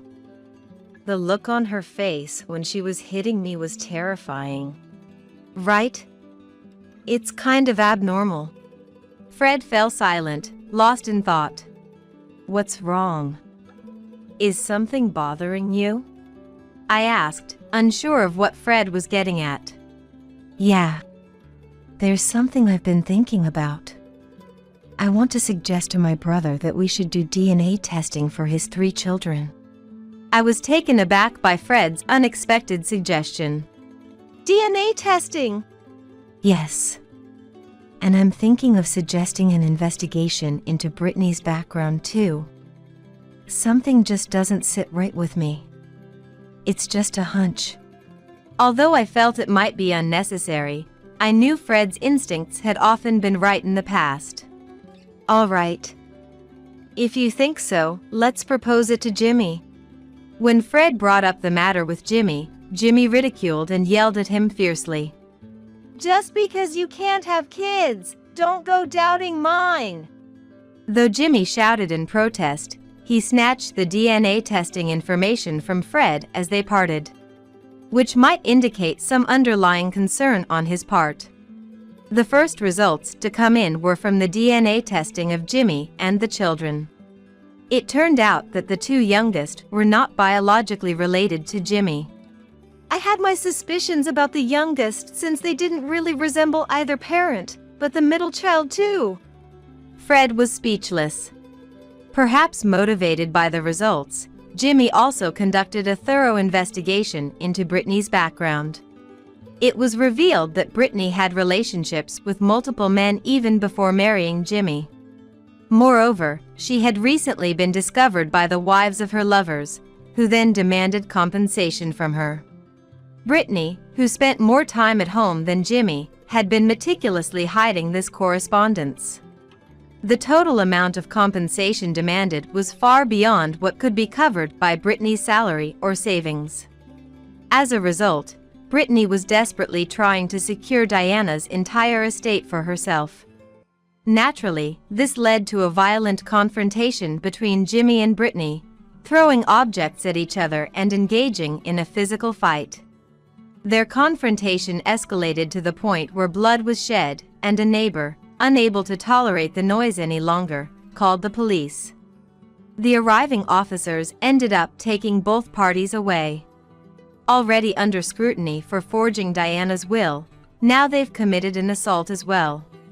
When the police investigated the two, it seems they uncovered numerous other offenses, including theft and harassing wealthy individuals. As a result, Jimmy and his spouse were sentenced to prison. Fred and I were deeply troubled about what to do with the 3 children left behind. With Diana gone, we were their closest relatives. We considered taking them in, but ultimately decided against it. The children had fully absorbed their parents' attitudes, openly disparaging us as incapable and childless. The eldest, Ricky, 14, was certainly old enough to understand right from wrong, and even the youngest, at 7, should have some sense of appropriate behavior. Yet, each time they saw us, all 3 sneered and hurled insults. Even with their parents' arrest and being at the heart of the turmoil, their attitudes remained unchanged. We'd be doing you childless losers a favor by letting you raise us. We never expected such words from a 14-year-old. Faced with such hostility, we felt neither love for the children nor the belief that we could raise them to be decent individuals. In the end, we contacted Brittany's parents and decided to cease all involvement with the children. It seemed the children themselves understood our firm stance, as Ricky remarked. We'd rather stay in a rundown house than staying with a useless couple without kids. We felt this was for the best, especially since they expressed such sentiments. It's worth noting that we never disclosed to the children the fact that the 2 younger ones were not biologically related to Jimmy. Whether to reveal the truth or not is something we've left to Jimmy, Brittany, and their relatives. Fred and I decided to use the estate Diana left us to make a fresh start by moving to a distant location. It was a place rich in nature with lots of greenery, and both Fred and I were able to fit in quickly. There's a charming waffle shop near our new home, and every time we pass by, I think of Diana and how I would have loved to take her there if she were still alive. Soon after we moved, I was blessed with the child I had long wished for. When I used the pregnancy test and saw the positive result appear, I couldn't help but shout in surprise and overwhelming joy. Later, when I went to the obstetrician-gynecologist and had it confirmed by the doctor, I was assured that I was indeed pregnant without a doubt. Fred and I embraced, both of us shedding tears of joy. I couldn't help but think how happy Diana would have been if she were still alive to witness this. Additionally, the business plan I had been quietly preparing is progressing well. Both Fred and I are working hard for our forthcoming child, leading fulfilling lives filled with happiness. Your husband and I are starting a business together. We'll take the sales and the employees. Dorothy and Brian said this with a nasty smirk. I was at a loss for words. As soon as we graduated from college, we started a small business. And this happened just when the business began to turn a profit at last. The two cornered me in the office, laughing. Thanks for everything up to now. But we don't need you anymore. Brian and I can handle it ourselves. Brian nodded to Dorothy's triumphant words. It seemed they had planned to cut me out all along. I clenched my teeth. For considering them as my best friend and a kind husband. But now I see. This is their true nature. If that's the case, so be it. Dorothy. Brian. I have my pride too. And I won't let you trample on it. Bring it on, Dorothy. I'm Karen. 29 years old. I started a small business with Dorothy and Brian, whom I met in college. We call it a handyman service, but mostly we do household chores for others. When we started, there were no other employees, so we managed all the work between the three of us. During that time, Brian proposed to me. I liked him back, so I happily accepted his proposal. Dorothy congratulated us. How kind they both seemed. I thought I was truly blessed with such friends, until the moment I heard this rumor. Dorothy also had feelings for Brian. I'm off, see you. Be careful on your way, Brian said to Dorothy in a light tone as she was leaving for work. You get lost easily. I'm fine. I've been to this client's place several times. The car navigation system knows the way perfectly, Dorothy said confidently. Laughter broke out among the employees. Dorothy was everyone's favorite. Ever since college, she was smart but had her ditzy moments, and they loved her for her goofy character. I liked Dorothy too. We hit it off right after entering college and dreamed of starting our own business. Brian joined us midway, and our dream began to take a more concrete shape.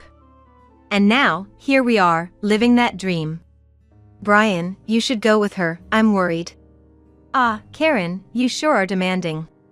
Brian shrugged his shoulders as if he was reluctant. The employees still looked amused. Eventually, an older employee named Jennifer agreed to accompany Dorothy. To be honest, I was a bit uncomfortable around Jennifer. So when she was out of sight, I felt a slight sense of relief. Of course, I would never intend to discriminate against any employee. But Jennifer clearly disliked me. It was obvious. I don't know why. Jennifer was bad-mouthing you again. One of the employees whispered to me. It was during break time. I sighed. I don't mind. It's nothing new. But she was saying awful things.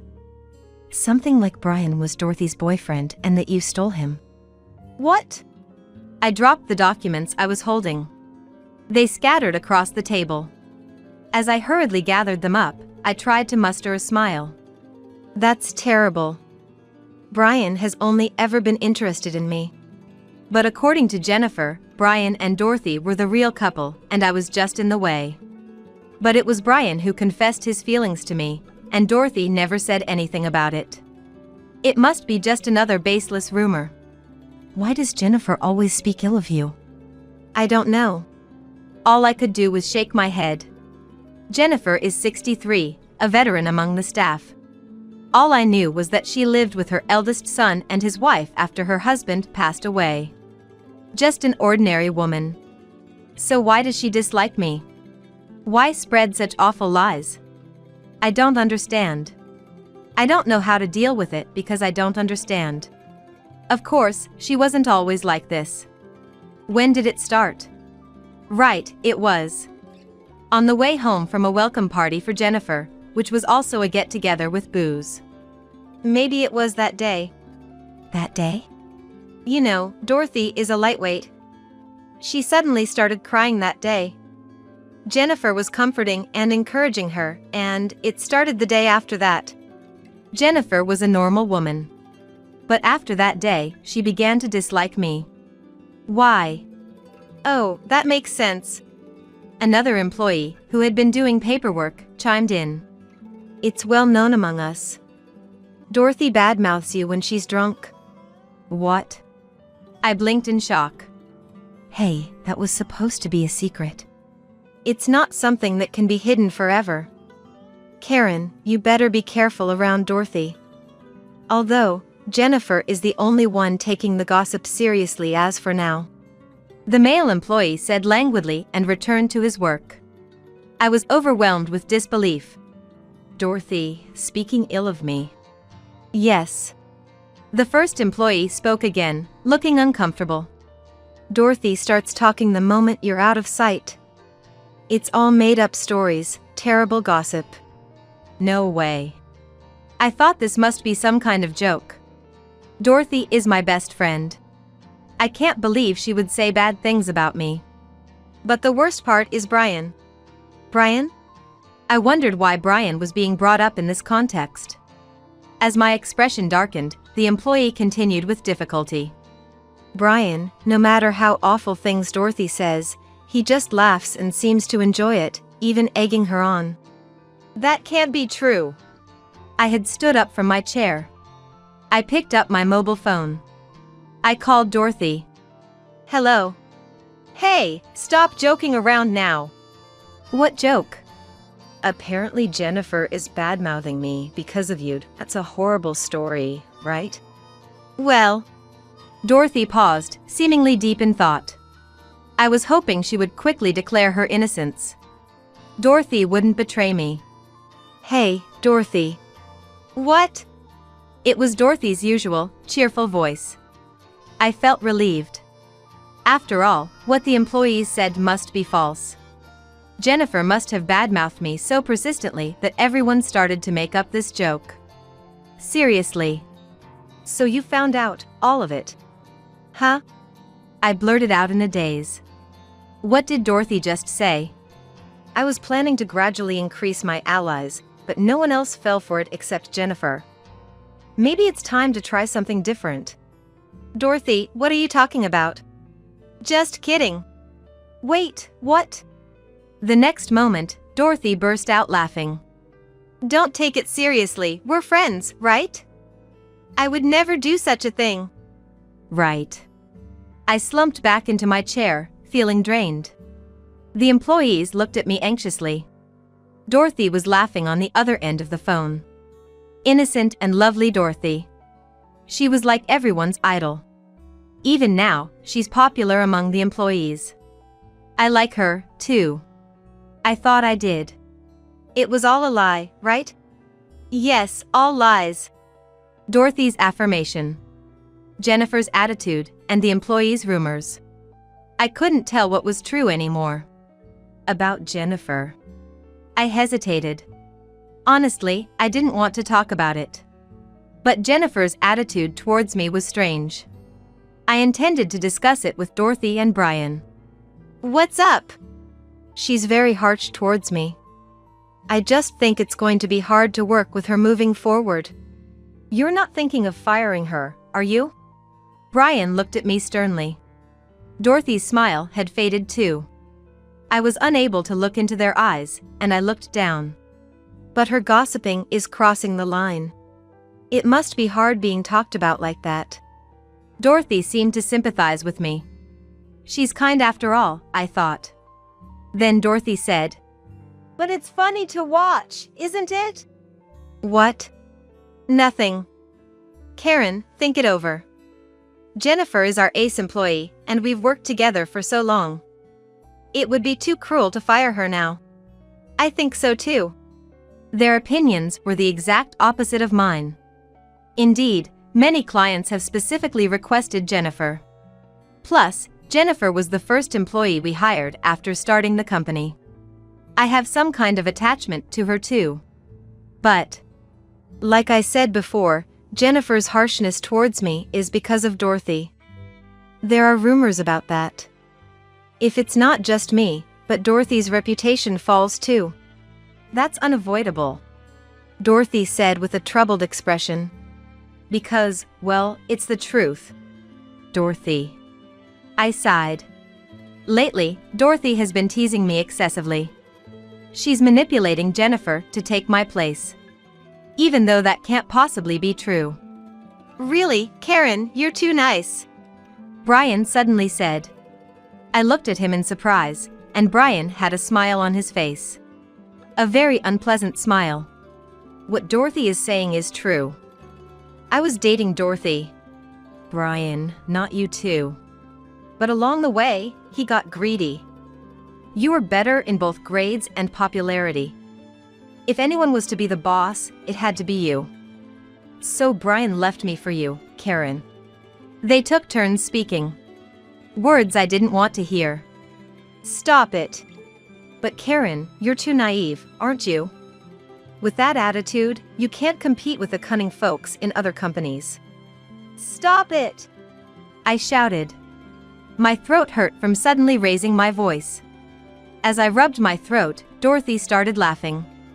Just admit it, Karen. It's all true. I've been feeding Jennifer all this, and she's been taking it seriously. I began to tremble at her words. It's crazy! That's just crazy! Why would you do such thing? Why? It's obvious, isn't it? Dorothy said, curling her lips. You stole Brian from me. Not just that. In school, you were always above me in grades. It was always like that. Because of you, I could never be the first. But Dorothy, you were chosen as the most beautiful girl in college. That was because I worked hard to please everyone and put on a friendly face. But what about you, Karen? Without any effort, you made it into the top 10. Don't joke with me. Who's joking now? I had forgotten about the pain in my throat. Tears were streaming from both eyes. How disgusting. Crying like that. Exactly. Dorothy's face is still the best. I made a mistake in choosing a partner. Yes, indeed. Dorothy briefly glared at Brian, probably despising him for his opportunistic nature. But the next moment, she turned a sweet smile and voice to Brian. Come back to me, Brian. No. Dorothy, what are you saying? Right, even without Karen, the company can go on. Maybe, Dorothy, you should be the president, and I can assist you. You don't want to be the president yourself? I don't want a role that just dumps responsibilities on me. I'm more suited to being number 2. Brian said this casually. This is nonsense. A nightmare. I need to wake up quickly. I can't endure this any longer. As I was crouching and crying, Dorothy suddenly said, Hey, Karen. If you think you've done anything bad to me, I'll give you a chance to atone. Atone? What sin do I have? About Brian? I really didn't know. But if it's true, I feel sorry. The moment I looked up. Give me this company and Brian, Dorothy said, smiling. Your husband and I are taking over the business. We'll take the sales and employees. The two of them laughed triumphantly. It was a terrifying smirk. I finally understood. They had been planning on using me all along and to kick me out of the company once I'm no longer needed. Thanks for your hard work until now. But we don't need you anymore. Brian and I can manage on our own. That's right, that's right. I'm remarrying Dorothy, so I don't need you anymore. Their words made something inside me snap. They really had the nerve to say whatever they wanted. I have my pride too. To be trampled on so cruelly. I won't just walk away quietly. Silently, I glared at them. Then, it was my turn to smile at them. Suit yourselves. Oh, how magnanimous of you. I slipped past the two of them and walked away. Dorothy still looked proud. She must think I'm being docile out of a sense of defeat. Let her interpret it however she wants. We're not friends anymore, anyway. Brian, I'll write up the divorce papers. Just like that? Brian seemed a bit taken aback. No regrets? You don't fully understand my charm? Whatever. Dorothy crossed her legs, looking pleased with herself. I turned back to them and said, Now, I can go to France without any worries. Huh? Dorothy let out a surprised exclamation. France? What's that about? I got a job offer from a company there. I was turning it down because I was responsible for our company. But I guess that doesn't matter anymore. Yeah. Go wherever you want. After saying that, Dorothy added in a lower voice. What company is it, may I ask? It is. I gave them the name. It was a globally renowned corporation that even children would know in this era. Dorothy's voice and expression grew frantic. Why are you being scouted and not me? I didn't get any offers. Neither did I. Brian added, looking puzzled. Brian, you're just a freebie. Dorothy bluntly stated. Seriously? Brian looked dejected, but in reality, Dorothy and I were the ones who started the business. Brian was more like an assistant, or something like that. He was always like a little chick following behind. Even for Brian, it seems, was upset by Dorothy's manner of speaking. Dorothy, you weren't invited either. That's right. Karen and I were a team. We've been through everything together, so why is it that Karen is the only one getting attention from big companies? I should mention, I said, exasperated. Dorothy might have been doing the publicity and noticeable work, but the important, behind-the-scenes work? That was all me. Like sending emails to clients, for example. Dorothy couldn't be bothered, but I made sure to send a thank you email to every customer. Partly hoping they would use our services again, but mostly because I was happy they chose our company. I kept sending emails, expressing my gratitude. Then, one day, one of the clients replied. Their grandchild works for the company we just mentioned, and they talked about my work. That led to them wanting to meet me. Come to think of it, you went to France alone last month. Brian said, suddenly realizing. Why didn't you tell me sooner? Well, I thought it was just a trip. Brian seemed to be making excuses. Dorothy looked furious. Until just now, she thought she had one. But again, it turned out to be my victory. That's why I'm going to France. I waved my hand and left the office. I heard Dorothy's screams, but I could care less. After signing the divorce papers as agreed, I arranged for a moving company. Oh, right. I came up with an idea. I called another company on my mobile phone. Hello. I'd like to sell all the furniture in my house. I'm used to negotiating. I wrapped up the conversation efficiently. Then, there was a noise at the door. Brian had returned. Hey, Karen. What is it? This house, you bought it, but if you're going to France, you won't need it, right? So, it's fine. I've already arranged to sell the furniture and the house, I said cheerfully. Brian screamed. Why would you do such a thing? Where am I supposed to live from tomorrow? Go stay with Dorothy, I said bluntly. I was a bit surprised by my own words. I realized I had no feelings left for Brian. You're not selling the company too, are you? That's impossible. Dorothy, my co-owner, would need to agree. Right. Brian nodded, relieved. From tomorrow, Dorothy will be running the company alone. Be careful. Dorothy doesn't do anything troublesome. Your threat won't work on me. I'm just warning you, I said and went to the kitchen. I'll make dinner. What? Until the divorce is finalized, we are still married. And I have no intention of shirking my duties as a wife. I've always made meals, every day. No matter how busy, I never neglected my household duties. That was my pride. Though today would be the last time I'd cook for Brian. Well, then. Tonight's dinner is beef stew. I splurged a little on some good meat this time. I sautéed it with onions and butter, carefully. With tomato salad and juice, tonight's dinner was ready. We ate facing each other. There was hardly any conversation. But the words Brian said strangely stayed with me. This is the last time I'll eat your cooking, Karen. Did you like it? It was okay. Brian, ever childish, never praised my cooking until the end. Yet, I was content. I had remained a good wife till the end. The next day, after confirming the divorce papers were processed, I headed to the office. There was a buzz of activity inside. As I entered, one of the employees approached me.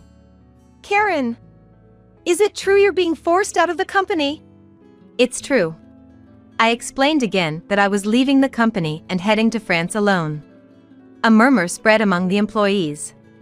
Karen is amazing, as expected. Karen, we can't run the company without you. I'm quitting this company. Don't say that. I tried to calm them. But, except for one, they all insisted on quitting. I'll stay. Of course, it was Jennifer who said that. The youngest employee looked at Jennifer accusingly. I stopped them just as they were about to speak. Instead, I spoke. Jennifer.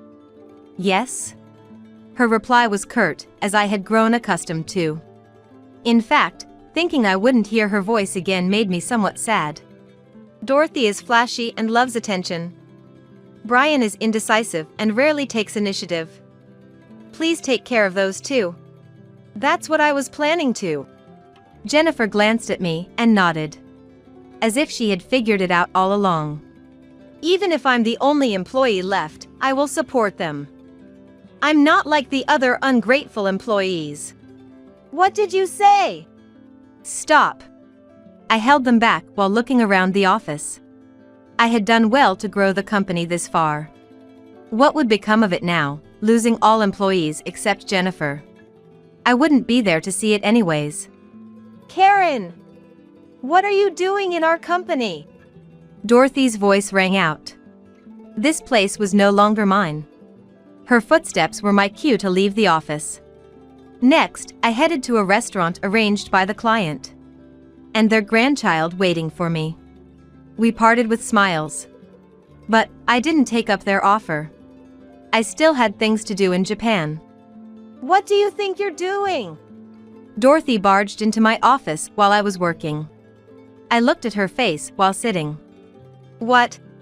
Karen, weren't you going to France? Why are you starting a business in America? That's right.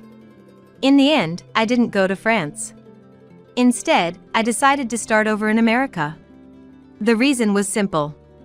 How could I leave the employees who admire me in a difficult situation? So, you poach our employees and then act like it's nothing. I didn't poach anyone. They came to me because they couldn't work under you, Dorothy. As they declared, all employees except Jennifer quit Dorothy's company. I couldn't just abandon them and go to France alone. I felt obligated to provide them a stable working environment again. Jennifer is there for you. One person can't cover everything. And Brian is useless. Isn't managing a part of your job as a president? I replied nonchalantly. Dorothy groaned, at a loss for words. I sighed and closed my laptop. Dorothy, it's not bad to want things. People need ambition. Whether it's born from an inferiority complex or a motivation, I think it's okay. Are you lecturing me? That's not the point. As a president, Dorothy, you have a duty to keep Brian and Jennifer away from difficult situations. And of course, if the business fails, it will affect you too. It would make me sad. That company is like a child to me. I know that. Dorothy bit her lip. But I don't know what to do. Jobs that were coming in smoothly are now reducing.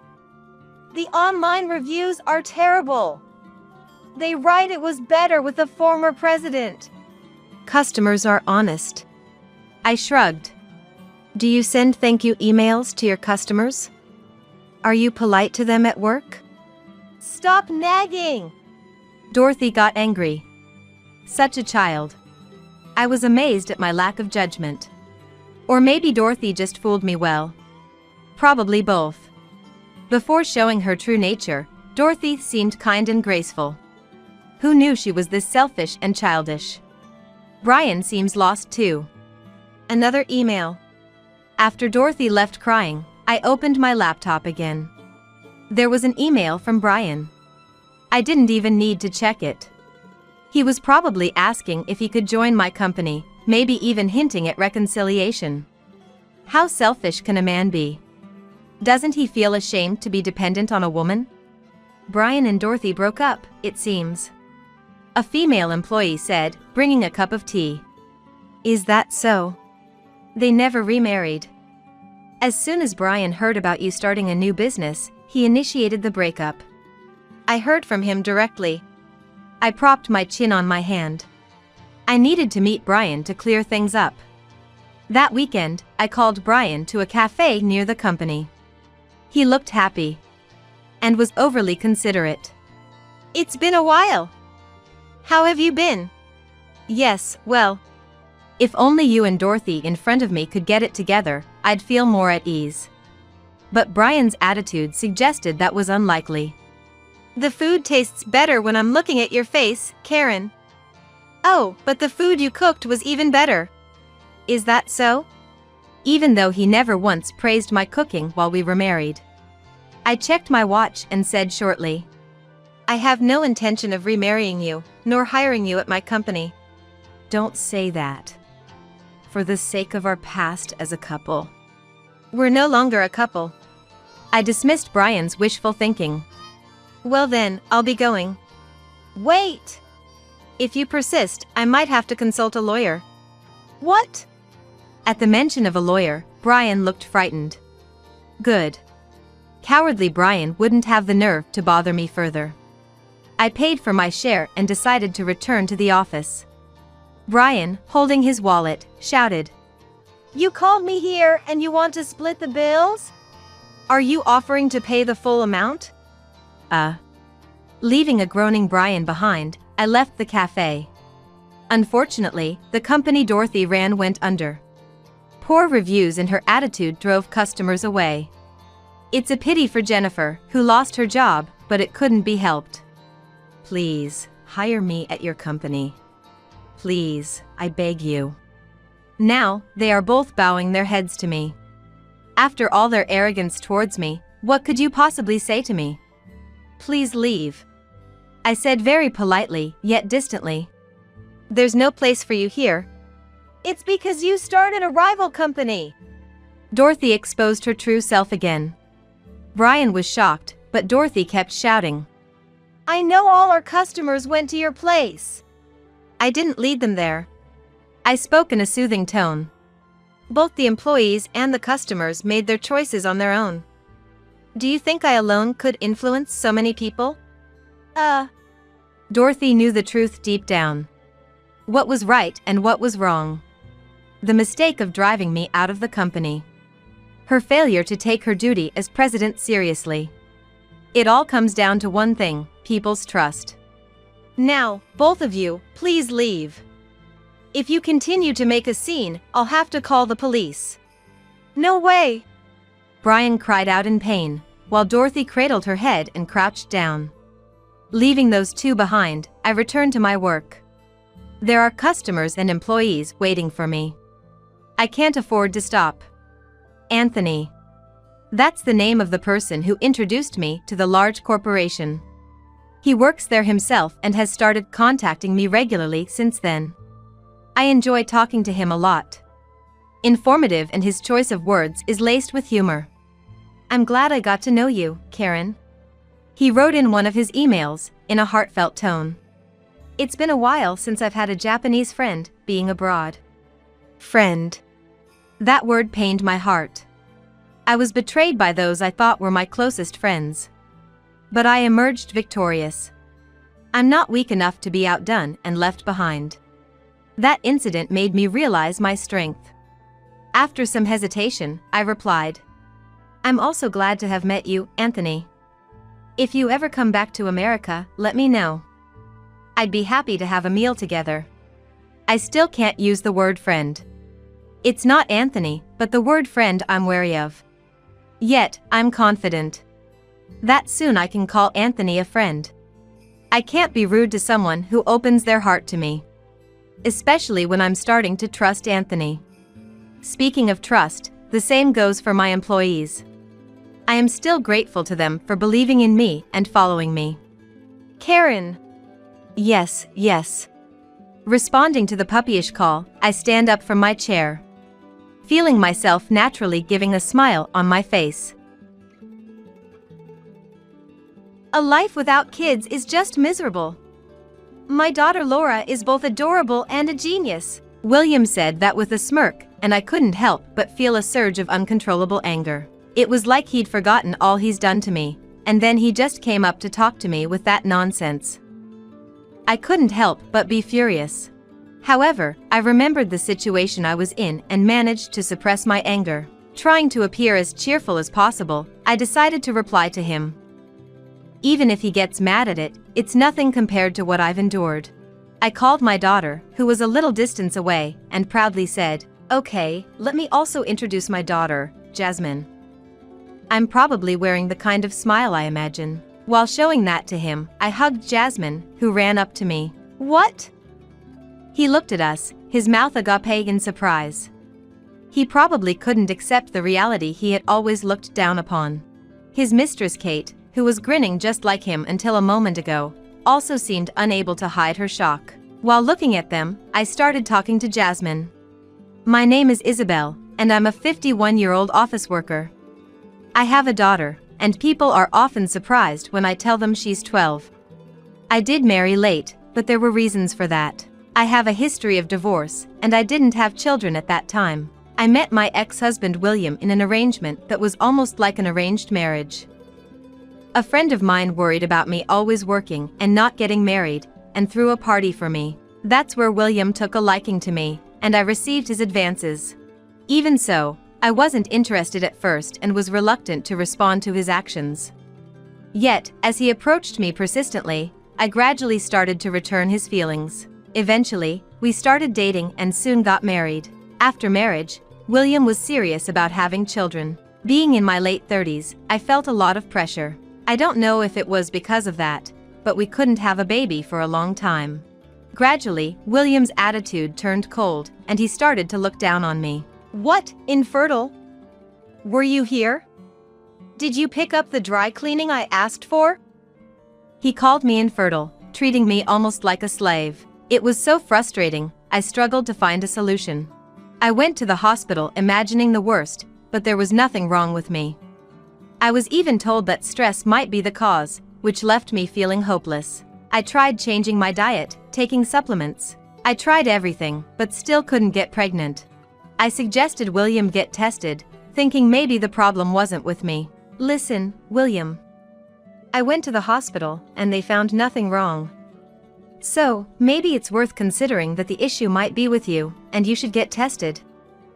As soon as I said that, his face turned red with anger. "What? You're saying I'm the problem? It's just that you can't get pregnant, don't suspect me.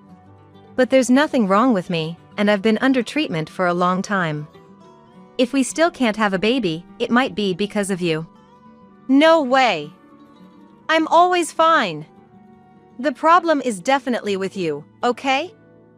He completely rejected my suggestion, blaming me. At first, I fought back, but it's hard when someone keeps saying you're the one at fault.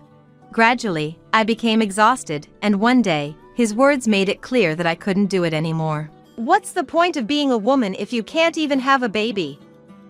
He said it so disdainfully, and I couldn't respond. It wasn't that I agreed with his words. Instead, I was shocked at why I had to be spoken to like that. I worked while managing household chores, and I thought I had devoted myself to him, who was also working. Nevertheless, just because I couldn't have a baby, I never expected to be so thoroughly negated. With no emotional support and losing my motivation, I couldn't bring myself to ask him to get tested again.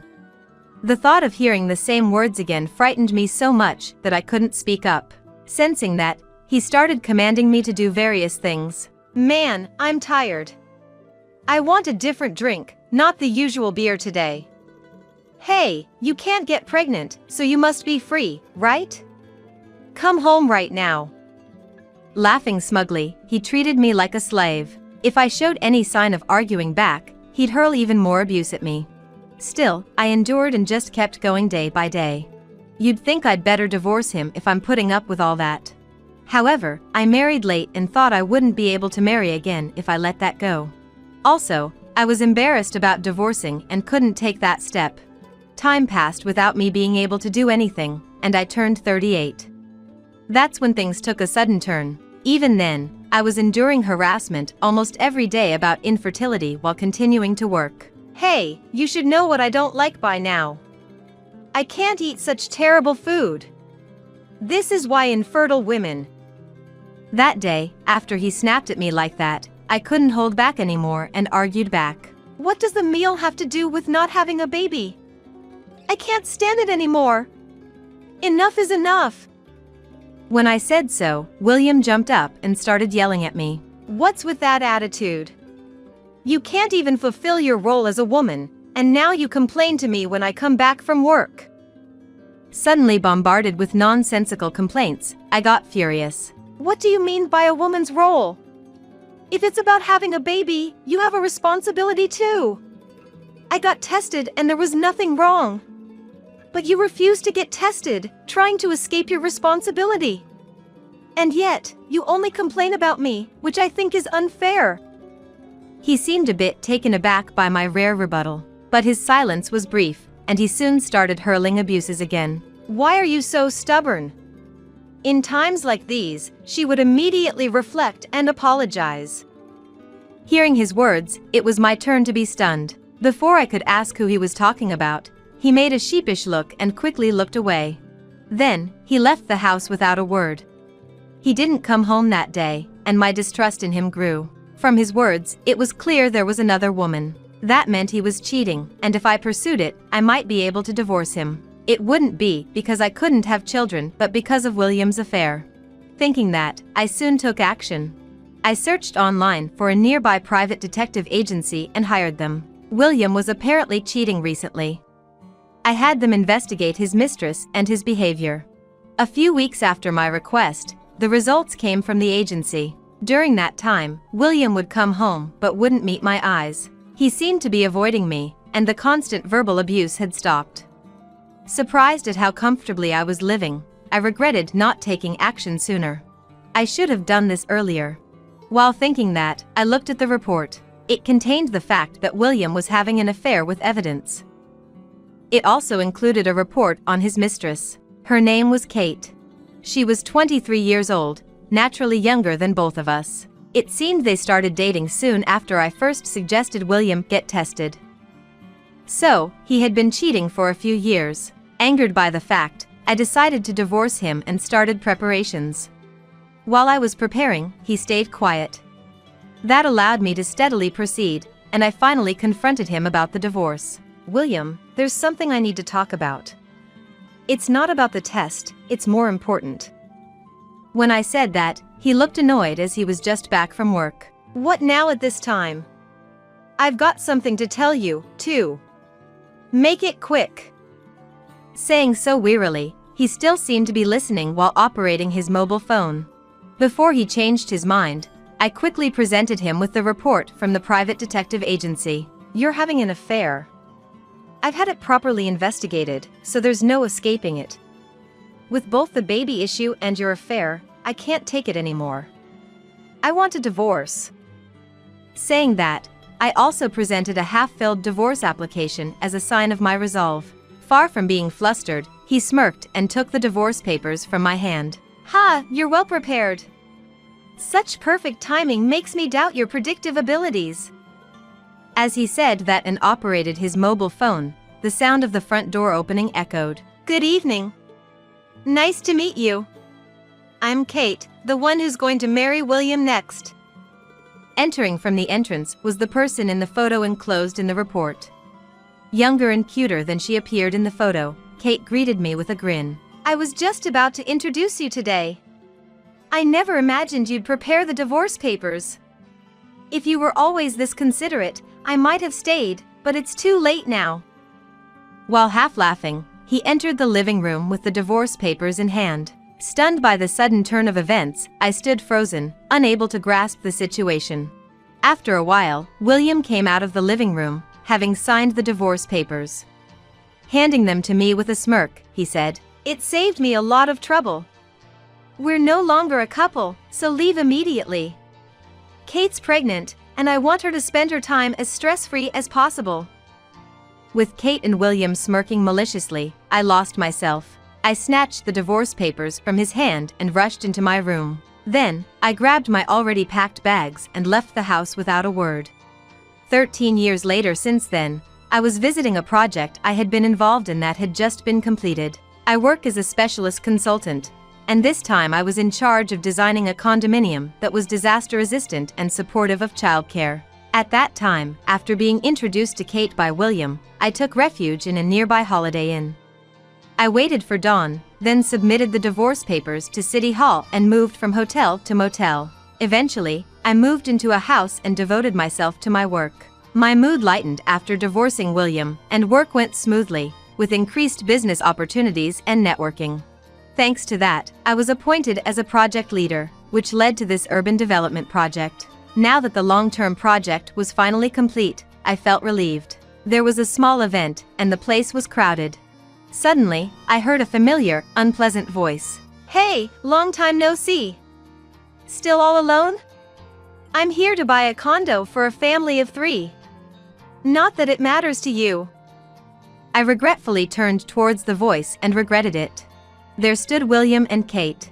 Between them, there was their daughter, who must have been in Kate's womb at that time. "A life without kids is just miserable. My daughter is both adorable and a genius." Seeing William's smirking face, uncontrollable anger surged within me. It was like he forgot all he'd done, casually speaking to me like that. I couldn't help but be furious.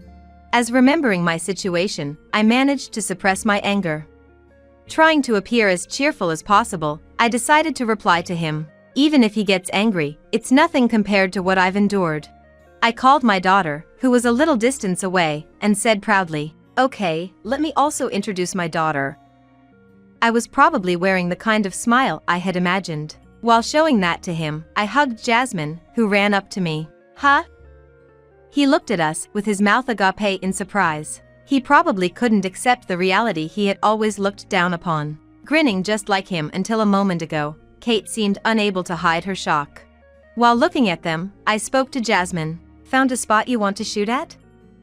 When I asked, Jasmine smiled brightly and nodded. "I want to shoot in front of the flower bed you insisted on to the end." She pointed to the flower bed and ran towards it, picking up the equipment beside me.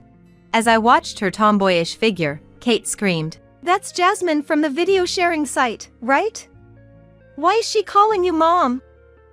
At Kate's words, their daughter spoke up. "That's right. Wow, meeting the real deal. Hey, can I get an autograph?"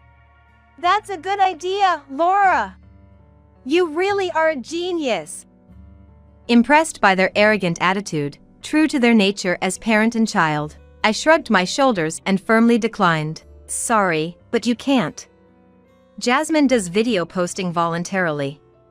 She enjoys shooting and editing. It's not about being famous.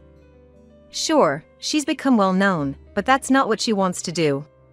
"Well, it wouldn't hurt, right? After all, Laura is a genius. A combination of a popular person and a genius makes a good story." Listening to William proudly proclaiming his daughter's genius, I asked, weary, "What exactly makes your daughter a genius?"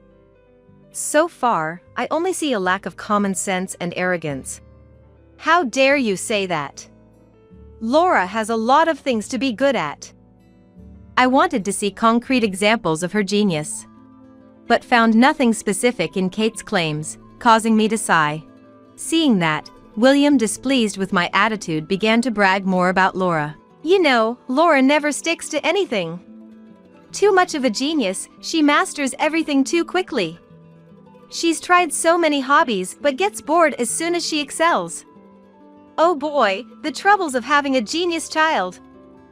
Hearing what hardly sounded like a boast, I grew tired. Without much response to his bragging, I moved towards where Jasmine was filming.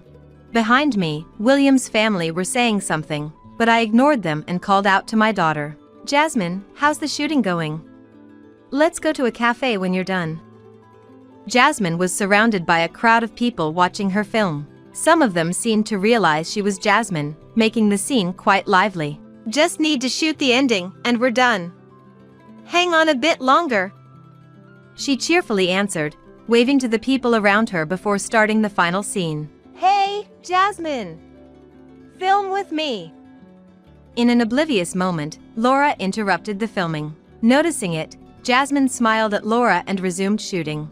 After finally finishing, Jasmine found herself encircled by onlookers. Like Laura, they asked for autographs, but she politely declined. Instead, she chatted and interacted joyfully with those who approached her. She was continuing her activities because she enjoyed them, not because she wanted fame. Despite her fame, she never boasted about it. Of course, she hadn't thought about giving autographs, so she couldn't offer one. Then, it would be good to communicate a bit as a way of returning the favor to those who approached her. That's what Jasmine has been thinking and acting on. Laura had interrupted her earlier, but Jasmine wanted to maintain her composure in fact. I wonder if Laura really understood Jasmine's gentle refusal. After finishing conversations with most people, Jasmine was about to leave. Laura approached her predictably. She didn't understand Jasmine's intentions. The filming's done, right? So, film with me next. Seeing Jasmine staring at Laura in astonishment, I couldn't hold back and intervened. Sorry, but Jasmine doesn't do collaborations. That smile earlier was just a polite response to your interruption during filming. What's that, pleasantries? Learning such things as a child, aren't you raising her wrong? Kate interjected sarcastically, looking down at Jasmine with crossed arms. Jasmine briefly frowned but remained silent, not retorting to Kate. Seeing that, Kate became more confident and pressed further. So, are you saying Laura isn't worth filming with? Laura can do anything, she's a genius. It's actually an opportunity to enhance your image. Why don't you read the situation better? Overwhelmed by that, Jasmine looked at me for guidance. Receiving her gaze, I sighed and replied to Kate, enough already. You keep calling your daughter a genius, but there's not a single concrete example. Isn't there something more substantial to boast about? As I said it, the people around us, who had been listening to our conversation, agreed. Pressed by their words, Kate made a displeased face, but Laura seemed unfazed. Instead, she proudly boasted about her accomplishments. I got an award at a piano recital. It was for practicing well. And also, at dance school for learning a whole song. I also got an award for never missing school. I've been awarded a lot. Laura was at least over grade 7. Thinking about it, her statements seemed awkward, to say the least. Unaware of that, Laura looked at us expectantly for praise. I exchanged a troubled look with Jasmine, and we could only make helpless faces. The people around us seemed to feel the same, with some even bursting into laughter. Even Kate seemed to read the atmosphere and tried to change the subject forcibly. By the way, since you're active like this, how much do you earn? You can't possibly afford to live in a condo like this, can you? Her question seemed desperate, but I decided to reply to avoid rehashing the atmosphere. Thankfully, we're quite popular on the video sharing site. Of course, we earn an income, but it's saved for Jasmine's future and for buying necessary filming equipment. Sure, this condo is attractive, but we have a house, so we don't need it. Besides, I was part of creating this place, so the success fee is substantial. My current husband runs a company, and combined with his income, moving here wouldn't be a bad idea. I told her everything she might have wanted to know. Predictably, Kate looked displeased and glared at Jasmine and me. Hearing my story, William seemed too surprised to retort. Whereas, Kate was ever bold, and tried to ingratiate herself with me. So, you created this place. Then, With just a word from you, we could live here, right? Our kids are about the same age, so out of kindness, could you help us? I couldn't understand what she meant by kindness, but I had no intention of agreeing. Just as I was about to firmly refuse, Laura asked eagerly by misunderstanding something. Can you really help us live in this condo? We want to live here.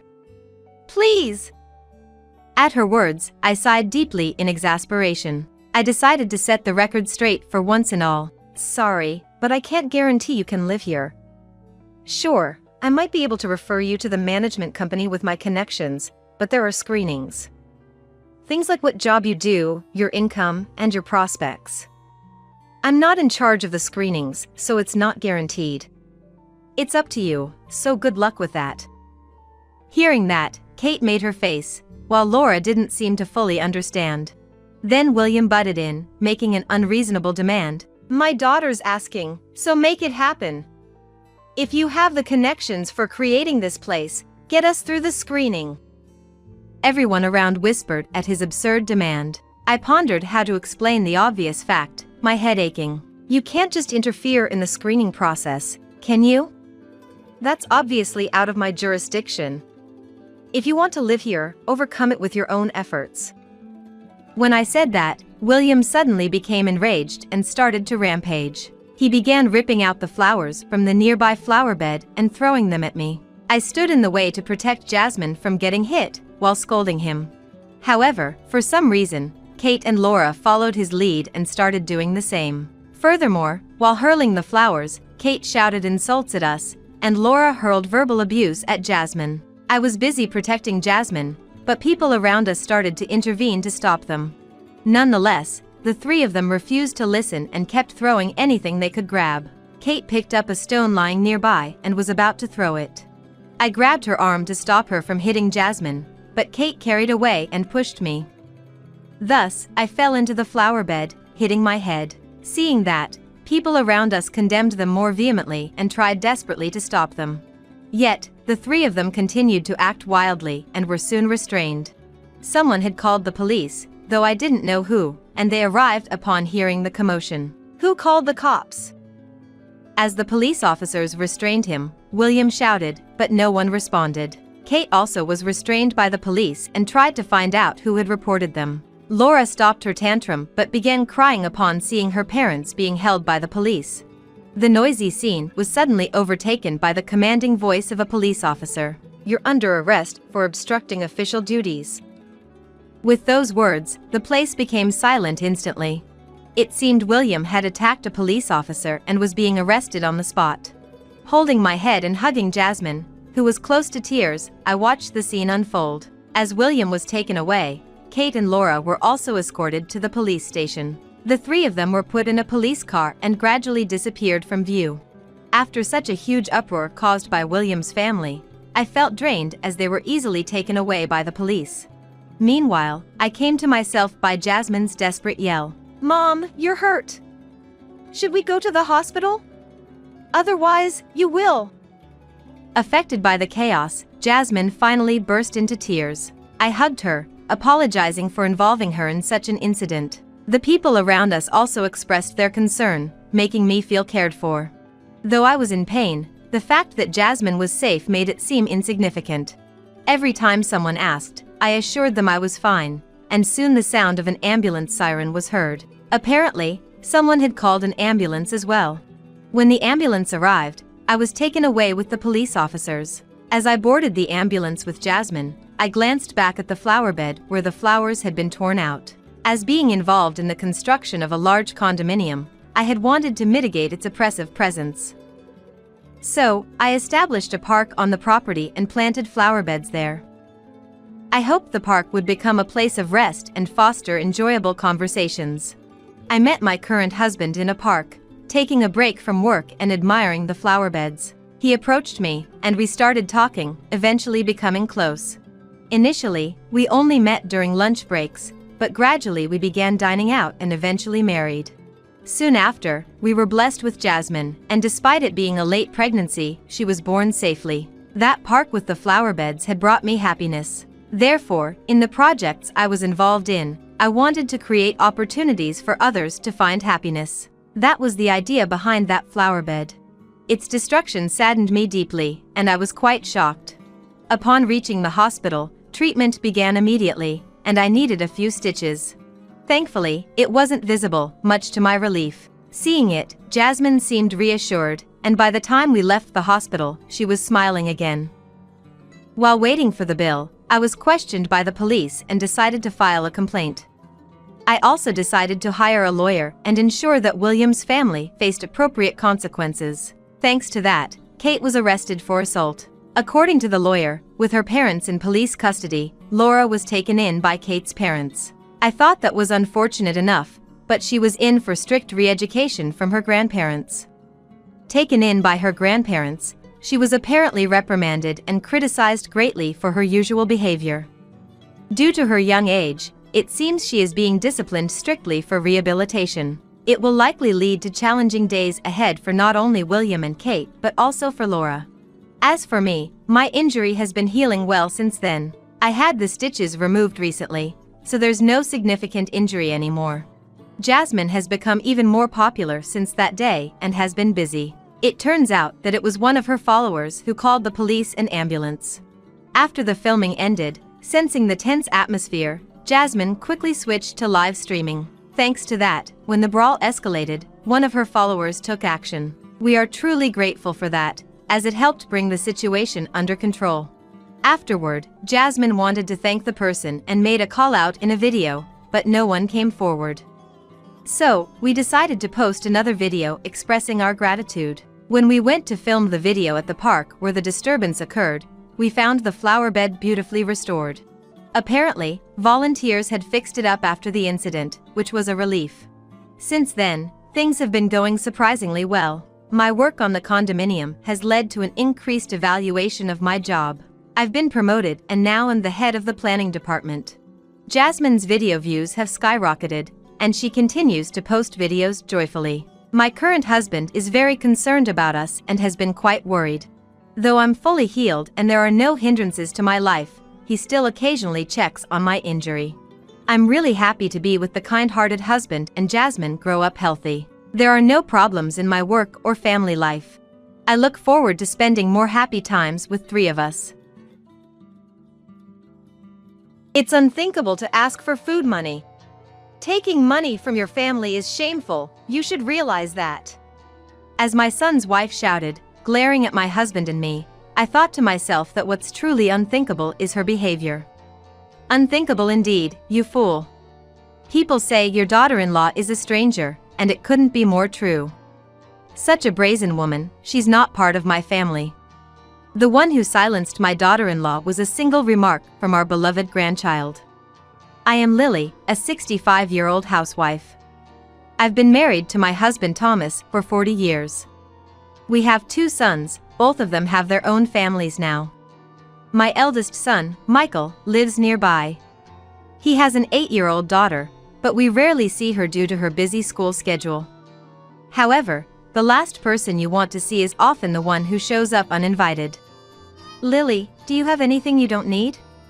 I'll take it off your hands.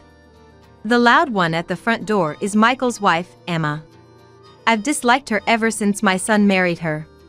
Looking back, she was always a bit off. She boldly asked about my husband's salary and our savings. Emma, you shouldn't ask such things, even to family. It can upset people. I once said to her, in a lecturing tone. Eh? Why not? We're family. My parents tell me everything. Oh, by the way, they said they hardly have any savings. Seeing her laugh, I felt drained. Later, my younger son's wife said, Lily, I need to talk to you about my sister-in-law. The content was unbelievable. At that time, she was struggling to conceive and was undergoing treatment. Why don't you have kids? You should have them while you're young, it gets harder as you get older. Such meddling made her neurotic. Even when Michael scolded his wife, she showed no remorse. I was just giving advice as a mother, she defiantly claimed. But after successful treatment, a grandson was born to my younger son. Then, this time, Emma sent a message. Just because you had a boy doesn't mean he's the heir, right? My daughter is the first grandchild and the eldest son Michael's child. To the second son's wife soon after giving birth. This incident caused my younger son's family to move away, reducing our meetings to a few times a year. Children grow up watching their parents, and looking at Emma's parents, it might not be entirely false. My husband sighed deeply. Emma's parents, living in the countryside, were equally strange. Every year at Thanksgiving, we send gifts to those who've been kind to us, including Emma's parents. One year, I received a phone call from Emma's parents. Hello? I was taken aback. So, the assortment of sweets and towels is fine, but we were thinking meat would be better, right? What is she talking about? It's the thought that counts, and besides, we've never received a Thanksgiving gift from Emma's parents. Yet, they had the audacity to say such things. I was hesitant, but when I told Michael about the call, he immediately scolded his wife. I should have told you what they like. Sorry. Next year, please send them their favorite things. I was stunned by her audacious response. Emma, that's not the point. We sent those gifts with love, but both my husband and I felt very offended. We never receive anything from your parents, so we'll refrain next year. We don't want to impose, I said and abruptly hung up the phone. Emma's causing friction in our family. She's odd, we should keep our distance.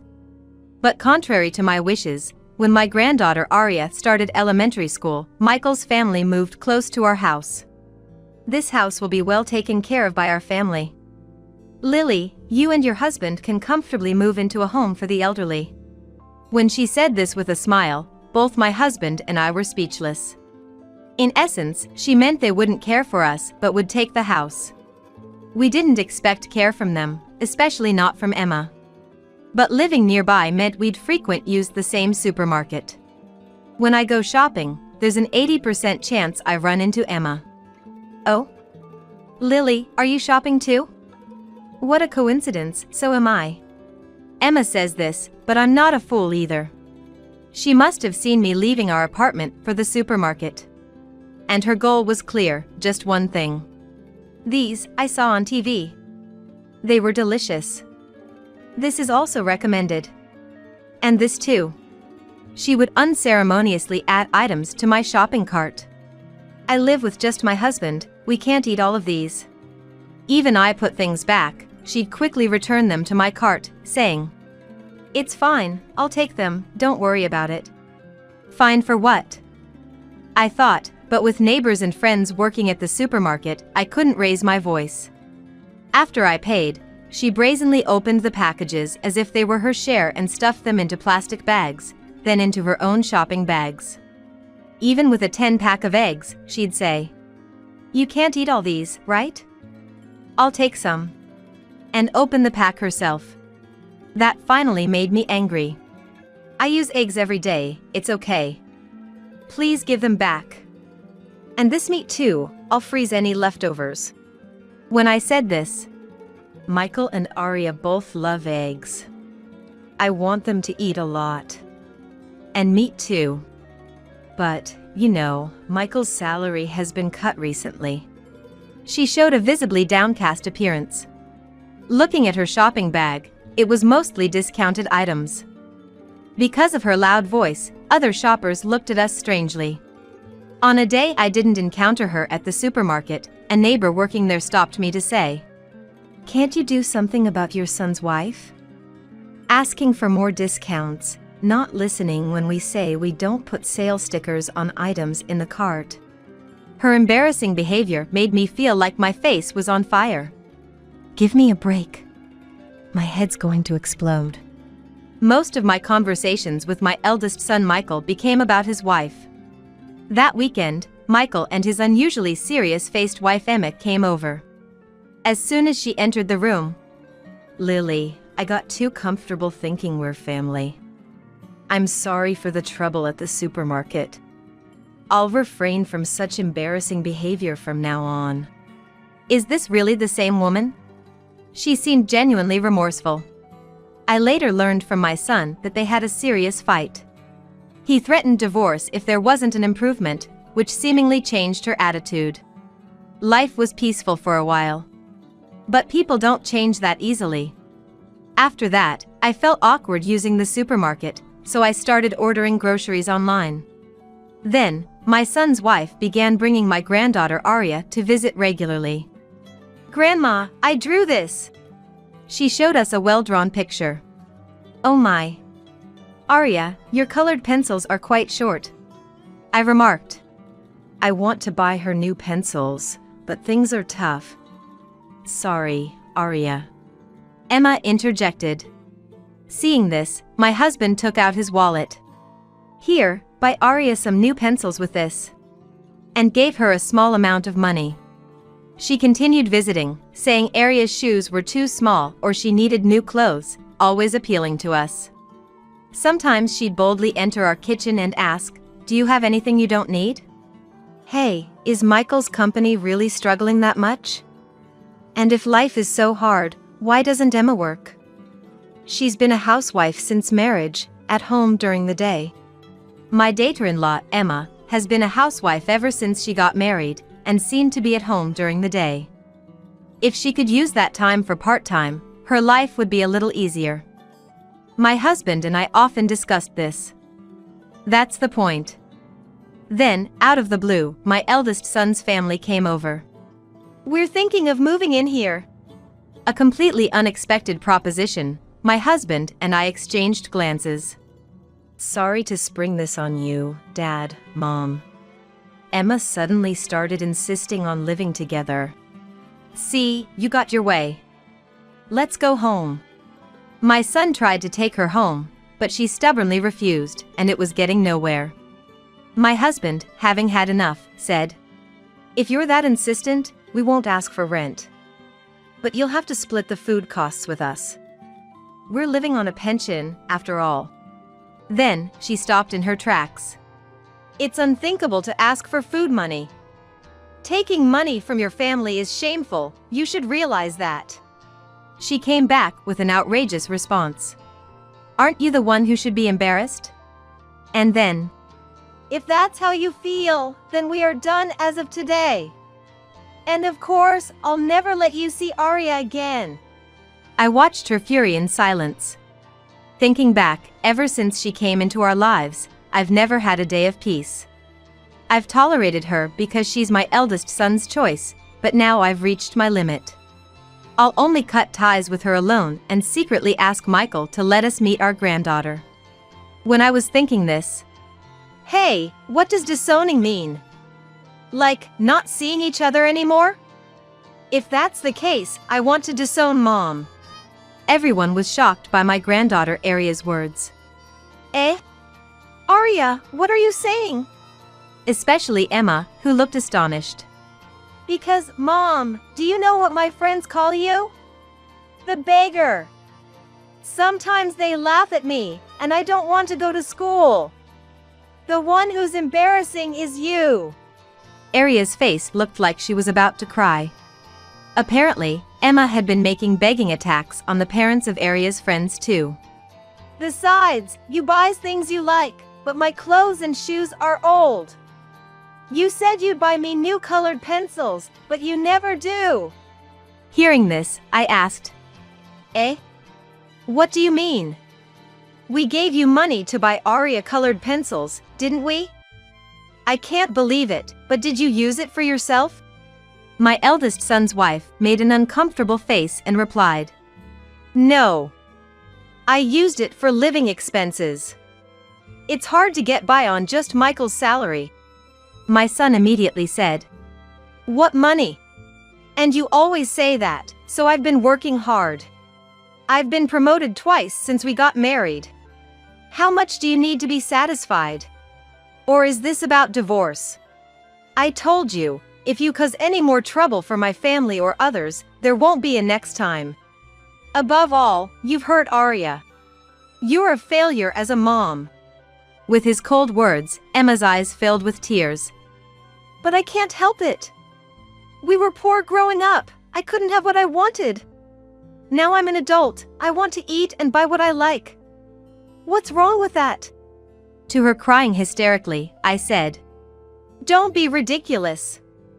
Making your child suffer while satisfying your own desires is just an excuse. I have no blood relation to you, and I would have welcomed a good daughter-in-law, but honestly, I only care about Michael and Arya. A foolish woman like you, I disown you. And with that, she was taken back home by Michael. She probably thought living in our house would save on living expenses. What a joke. We decided to take care of our granddaughter Arya for a while. Because Emma had said, You're an ungrateful child for repaying kindness with ingratitude. To her daughter. Thinking she is doing her child a favor just shows she is finished as a mom. Emma insisted on not divorcing, but my son ignored her and forcibly sent her back to her parents' home. Of course, we got many calls from her ridiculous parents, but we ignored them all. The divorce wasn't easy and went to mediation.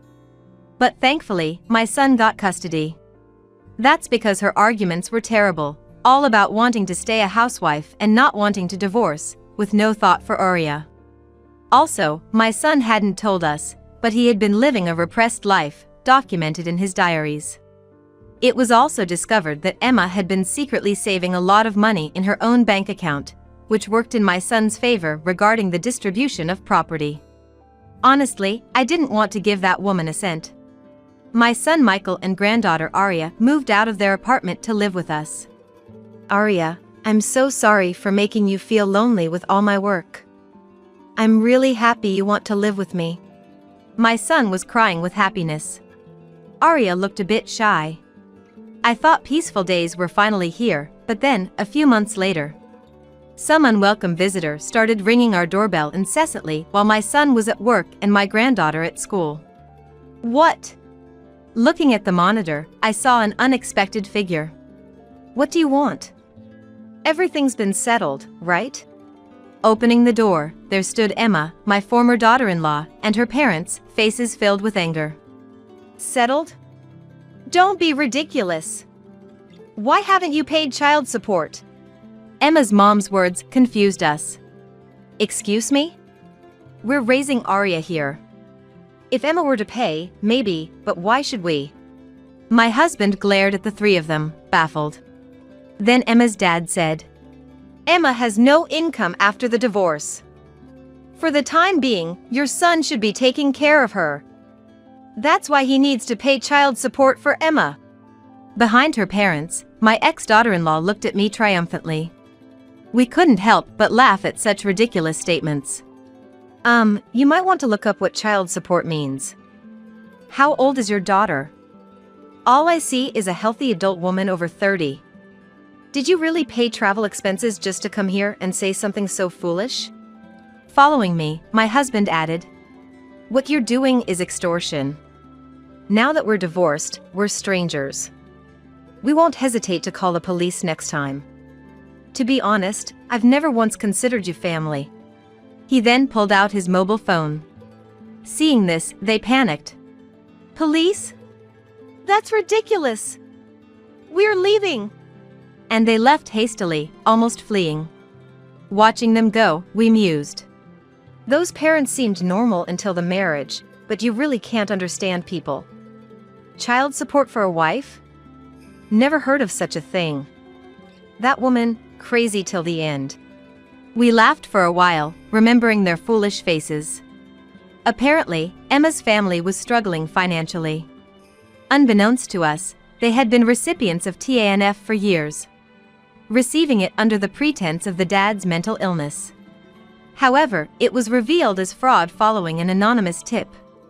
They were all healthy, they should have been working. It's infuriating to think such people were getting money meant for those truly in need. They were working and paying fines for a while, but people don't change easily. They were arrested for theft a few months later. They're strangers now, but I hope they continue to struggle.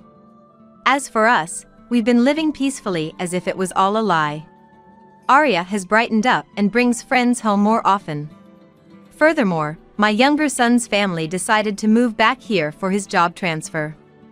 I've been in touch with my daughter-in-law. Lily, please teach me cooking again. My son is thrilled that he'll get to see everyone more. And he's so excited to play with his cousin Arya after we move. Looking back, I saw the grandchildren playing happily together, a smile naturally forming on my face. Then, 3 years after the divorce, my son Michael remarried. Her name is Elizabeth, introduced by a friend. She was mistreated by her ex-husband and his family for not being able to have children. Elizabeth is kind and gentle, getting along well with my younger son's wife. Above all, I miss my grandchild Arya very much, and we prepare meals together. Arya shyly called me mom for the first time the other day. I thought I would never be able to be mom, so I was so happy. Elizabeth teared up as she told me. I gently patted her back. I'm truly happy that someone as kind-hearted as you became Michael's wife and Arya's mom. Thank you, Elizabeth. Soon, my son's family will move to a new home. Not too far from here. Michael and Arya had a hard time with his ex-wife, but with Elizabeth, they'll surely have peaceful days. My husband and I are planning to start a small garden when we're alone. It seems we'll be able to spend our old age in peace. Thinking about this, I savored our current happiness. Don't make cakes that taste bad. It looked suspicious, so I tasted it first. I felt it so unhealthy, though I threw the garbage out the window. In an instant, I realized this situation was a complete disaster. You threw away the cake? I'm still at work. I am Karen. I'm 28 years old and work at a bank. I got married last year and am still in the honeymoon phase. My husband, Mark, is 30 and works as a pharmacist. We met on social media, of all places. I love music and often post about my favorite artists. Mark shared my passion for music. At first, we communicated through direct messages. I was hesitant to meet someone I knew only in social media. But, strangely, I found myself wanting to meet Mark. He lived about an hour's drive away. It's not far from my home. I figured a meal would be harmless, so I gathered the courage to meet him. Surprisingly, I felt completely at ease, as if we'd met before. Our conversation flowed without a break. I found myself passionately talking about our favorite artists. Perhaps because we'd been in touch every day, there was a strangely close feeling. After that, we went out for meals a few times. From good morning to good night, we were in constant contact. Before I knew it, I was eagerly awaiting his messages. And then we officially started dating. It was surprising, even to myself. My mom passed away from illness soon after I started working. We had a close relationship, like friends. Being from a single-parent family, I felt very lonely. That's when Mark came into my life. To me, Mark was a savior. He's also very dedicated to his work. When we're together, Mark seems most animated when talking about work. He listens attentively to my work-related issues. And supports me. That's what I love about Mark. Mark's mother, Jane, has been incredibly kind since when we started dating. Knowing I don't have parents. Karen, you can tell me anything. Whether it's troubles or complaints, anything is fine. I want to be close to you. Let's not be formal and just be ourselves. She always looked out for me. Eating out is nice, but homemade meals are good once in a while, right? She would say like that, and invited me to enjoy her home cooking. When Mark proposed and we decided to get married, she cried tears of joy. Since I don't have parents, we decided not to have a wedding. Jane, understanding and kind, was all right with that. After we got married, Jane moved in with us. Mark's father passed away when he was young, and Jane raised him single-handedly. In today's world, where it's normal for women to work, but some people still oppose it. One of a friend of mine struggled with this problem, so it was on my mind. I love my job and wanted to continue working even after getting married. But I got married, it wasn't just about what I wanted. When I talked to Jane about this, "Isn't it wonderful to enjoy your work?" "Of course, I'll help you. I'll do the household chores, so don't worry." It makes me happy to have a job to do. I get restless if I'm not doing something. Leave the cleaning and doing laundry to me. She understood and supported my desire to work, making mother-in-law issues non-existent. Going out with Jane on days when Mark at work is really fun. Though everything seems perfect, there is someone I struggle with. Mark has an older brother, Tom, and his wife, Betty. Tom got married 6 years ago and has a 5-year-old daughter, Sally. When we first met after our marriage was decided. You seem like you're good at sucking up, getting along well with Jane. Lucky for you. Her comment, which sounded like sarcasm, left me speechless at our first meeting. I tried to minimize contact with her, but it's not always easy. Betty often leaves Sally with Jane. I'm going for a drink today, so please let her stay over. She's picky with food, so just give her some bread for now. She would hand over a single Danish before leaving for her weekly outings. Even if she loves Danish, eating the same thing over and over isn't good. Jane would say this with a wry smile. But Sally is a really picky eater, only eating sweets or Danish. Sally is smaller than other kids her age. I was a bit concerned but didn't think too deeply about it because she seemed healthy. Jane adored Sally. Although I had doubts about Betty's weekly outings, but it made Jane happy, so I let it be. Betty, a stay-at-home wife, dislikes working women. She wasn't pleased about me working. When Mark and I were getting married, marriage only makes sense with someone who can perfectly manage household chores. Carefully choose someone who can handle quality ingredients to avoid getting sick. Usually, working women are arrogant, so think it through. She was negative towards me. Betty is stubborn and set in her ways, rarely listening to others. Thanks to Jane's support, Mark and I were able to get married. Even after our marriage, Betty would insult me whenever she saw me. A woman's worth is in childbearing, not just working. Start raising kids early. I doubt you're cut out for it. Working and parenting are totally different. Career women always seem so self-centered. She constantly belittled me. Amidst this, we decided to celebrate Jane's 60th birthday. Since she's always been so kind, I wanted to do something special for her. Due to a pandemic, we planned to have it at home. As the host of the party, I was in charge of cooking. I knew Jane's favorite dishes and was excited planning the menu. The number of attendees was 6 in total, including my family and Tom's family. I planned to take the afternoon off to prepare for the day. But, due to a sudden issue at work, I had to work the whole day. Such last-minute changes were common in my job. So, I had to adjust my plans.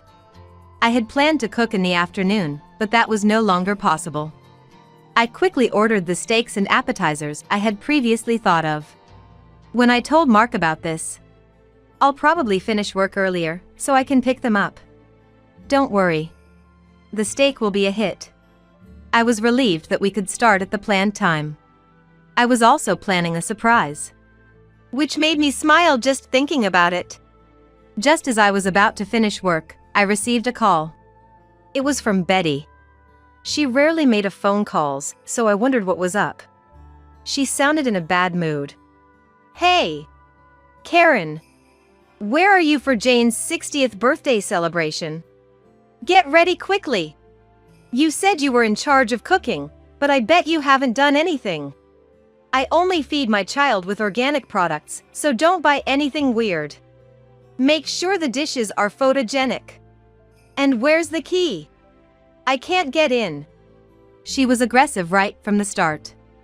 With so many complaints, I didn't know what to respond to first. But I wasn't late. There was still over an hour until the meeting time, but she acted as if I was delaying things.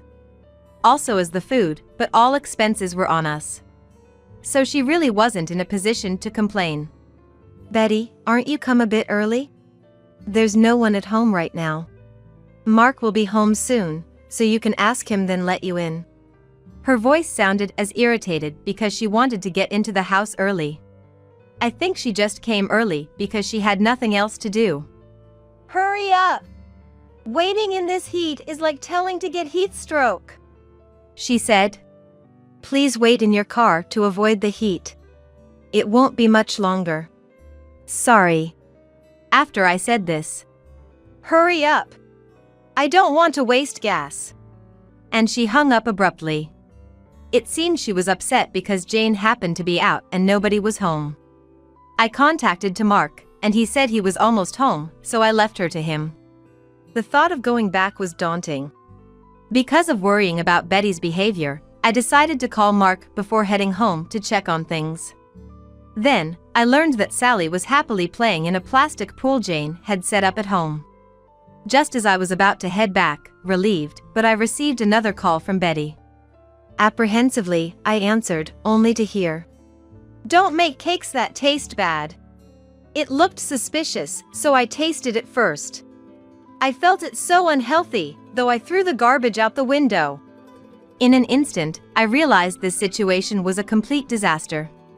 Did you throw away the cake? I'm still at work, and I didn't make that cake. Turns out, she had thrown the cake out the window. Hearing this fact, I panicked. The cake was actually the highlight of the day, a surprise cake for Jane. Moreover, someone had painstakingly made it for her. Betty refused to believe that I hadn't made it.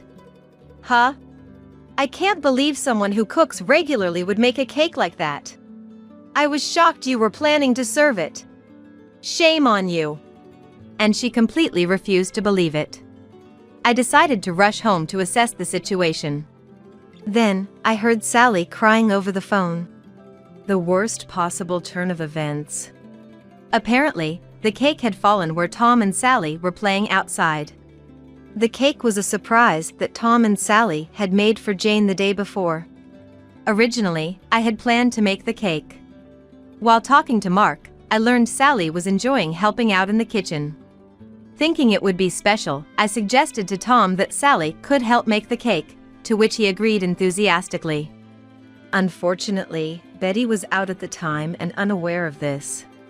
It was a plan to make Jane feel extra special with a cake made by her beloved Sally. Sally's crying was getting louder on the phone. Unable to stay put, I hurried to go home. When I arrived, the atmosphere was tense. Tom was normally calm, but was raising his voice.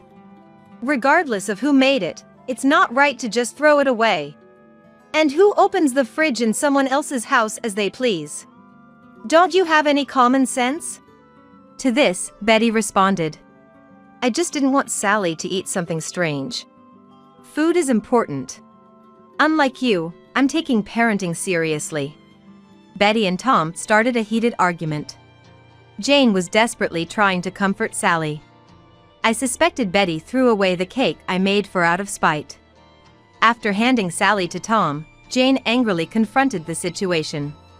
How can you do something like this? This is not what adults do. Even children understand that. And what's this about organic? Feeding her only Danish all the time is not healthy. She needs a varied diet. Sally is the one suffering. This was the first time I saw Jane was angry. I was shocked. But she voiced everything I couldn't say. Despite Betty was unyielding. She's just picky. What's wrong with letting her eat Danish she likes? If I'm going to be criticized for every little thing, I won't bother leaving her with you anymore. I thought I was doing you a favor since you're always so free. Tom couldn't stay silent. Doing you a favor? Sally had been taken care of, isn't her? You're out every week, and is it your right attitude?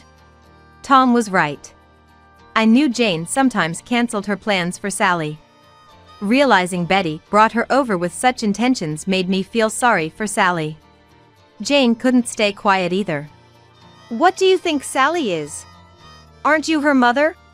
It's not okay to leave your child every week to have fun. Have you ever really thought about her picky eating? It won't get better by ignoring it. She barely plays outside, right? Her skin is so pale in the summer. Betty was furious at this. Girls should have white skin, and being small is cuter. Playing outside would make me tan too. It's just a cake, and you're blowing this out of proportion. You guys are creepy family. I had been silent about something until now. Betty had frequently harassed me. For example, she secretly added a lot of salt to the food I made, making it too much salty. And some of the accessories I bought during my single days disappeared from our house. I seized the moment to reveal everything. Betty became quiet and embarrassed. Tom was shocked and kept apologizing. The atmosphere was far from celebratory. Tom revealed that he had seen unfamiliar accessories at their home. Betty quieted down after this. I just borrowed them, that's all. You're making a big deal out of nothing. Betty's excuses were painfully inadequate. Then, Sally spoke up. Mom, it's not nice to be mean. If you want something from a friend, you have to ask. My kindergarten teacher said so. If you make a mistake, just say sorry and you can be friends again. If you made a mistake, Mom, just say sorry and it'll be okay. Everyone was instantly soothed by Sally's words. Tom and his family understandably felt uncomfortable. Tom then said, Maybe we should go home today. He suggested. But I knew leaving now wouldn't be good. It would make it awkward next time. I insisted they stay. I didn't want this milestone birthday party to end on a sour note. I hurried to the fridge. I thought about what I could make with the leftovers from yesterday. Luckily, there was still cream and fruit. There was still time. I quickly shifted to hosting a crepe party. We had appetizers and steaks, too. I invited Sally to help me for making crepes. Sally was in a great mood again. Everyone was soothed by her cheerfulness, which helped them reset their emotions. The 60th birthday party for Jane finally started. Betty looked uncomfortable, but today was about celebrating Jane. We all enjoyed steaks, gave presents, and ate crepes. Sally's cheerful demeanor was soothing to everyone. Children are angels, really. I later learned that Betty had been quite domineering at home too. Since that incident, she had become much more subdued. In a way, it was a good opportunity, I think. This incident shed light on aspects that were previously unseen. Betty had a habit of overspending, indulging in daily lunches with her friends. Tom confronted her and learned everything. As a result, Tom took over managing their finances, which put an end to her extravagant spending. With less to do at home, Tom encouraged her to start a part-time job. It seems she's finally feeling the challenges of working outside. It had been a long time since she had worked outside. At her part-time job, a veteran employee told her, Someone with such a long break is not useful. It's not worth the hourly wage if you can't learn quickly. Get up to speed and become competent. It appeared she was being trained quite rigorously. When she returns home unable to do much because of exhausted. Naturally, she's not making homemade organic meals anymore. Their reliance on prepared food from supermarkets were increased. However, there was a positive side to this change. Sally started eating a lot more. She was no longer interested in Danish, but in hamburgers, pizzas, and chicken tenders. It seems she had never enjoyed such kid-friendly meals before. Children generally don't favor organic or low-carb diets. Now, Sally says, For my birthday, I want to eat store-bought hamburgers and fried chicken. Her appetite has improved. While junk food isn't great every day, but enjoying what you eat is important. Enjoying food is also a part of food education. Betty used to post about her organic dishes on social media. They were always stylishly presented, regardless of taste. But after this incident, she stopped doing that. It seems she was seeking validation through social media likes. It's the best for being stopped. She's lucky she didn't end up in divorced. Since that day, Betty has awkwardly stopped visiting. Now, Tom brings Sally over by himself. Sally seemed more relaxed and free, even enjoying snacks now. She appeared noticeably brighter and happier. And Jane is also happy to see the peace. As for us, we continue to live happily with Jane. And now, I'm expecting our first child. The whole family is overjoyed. We're all busy preparing baby items for the new addition. I hope we continue to live as a happy family.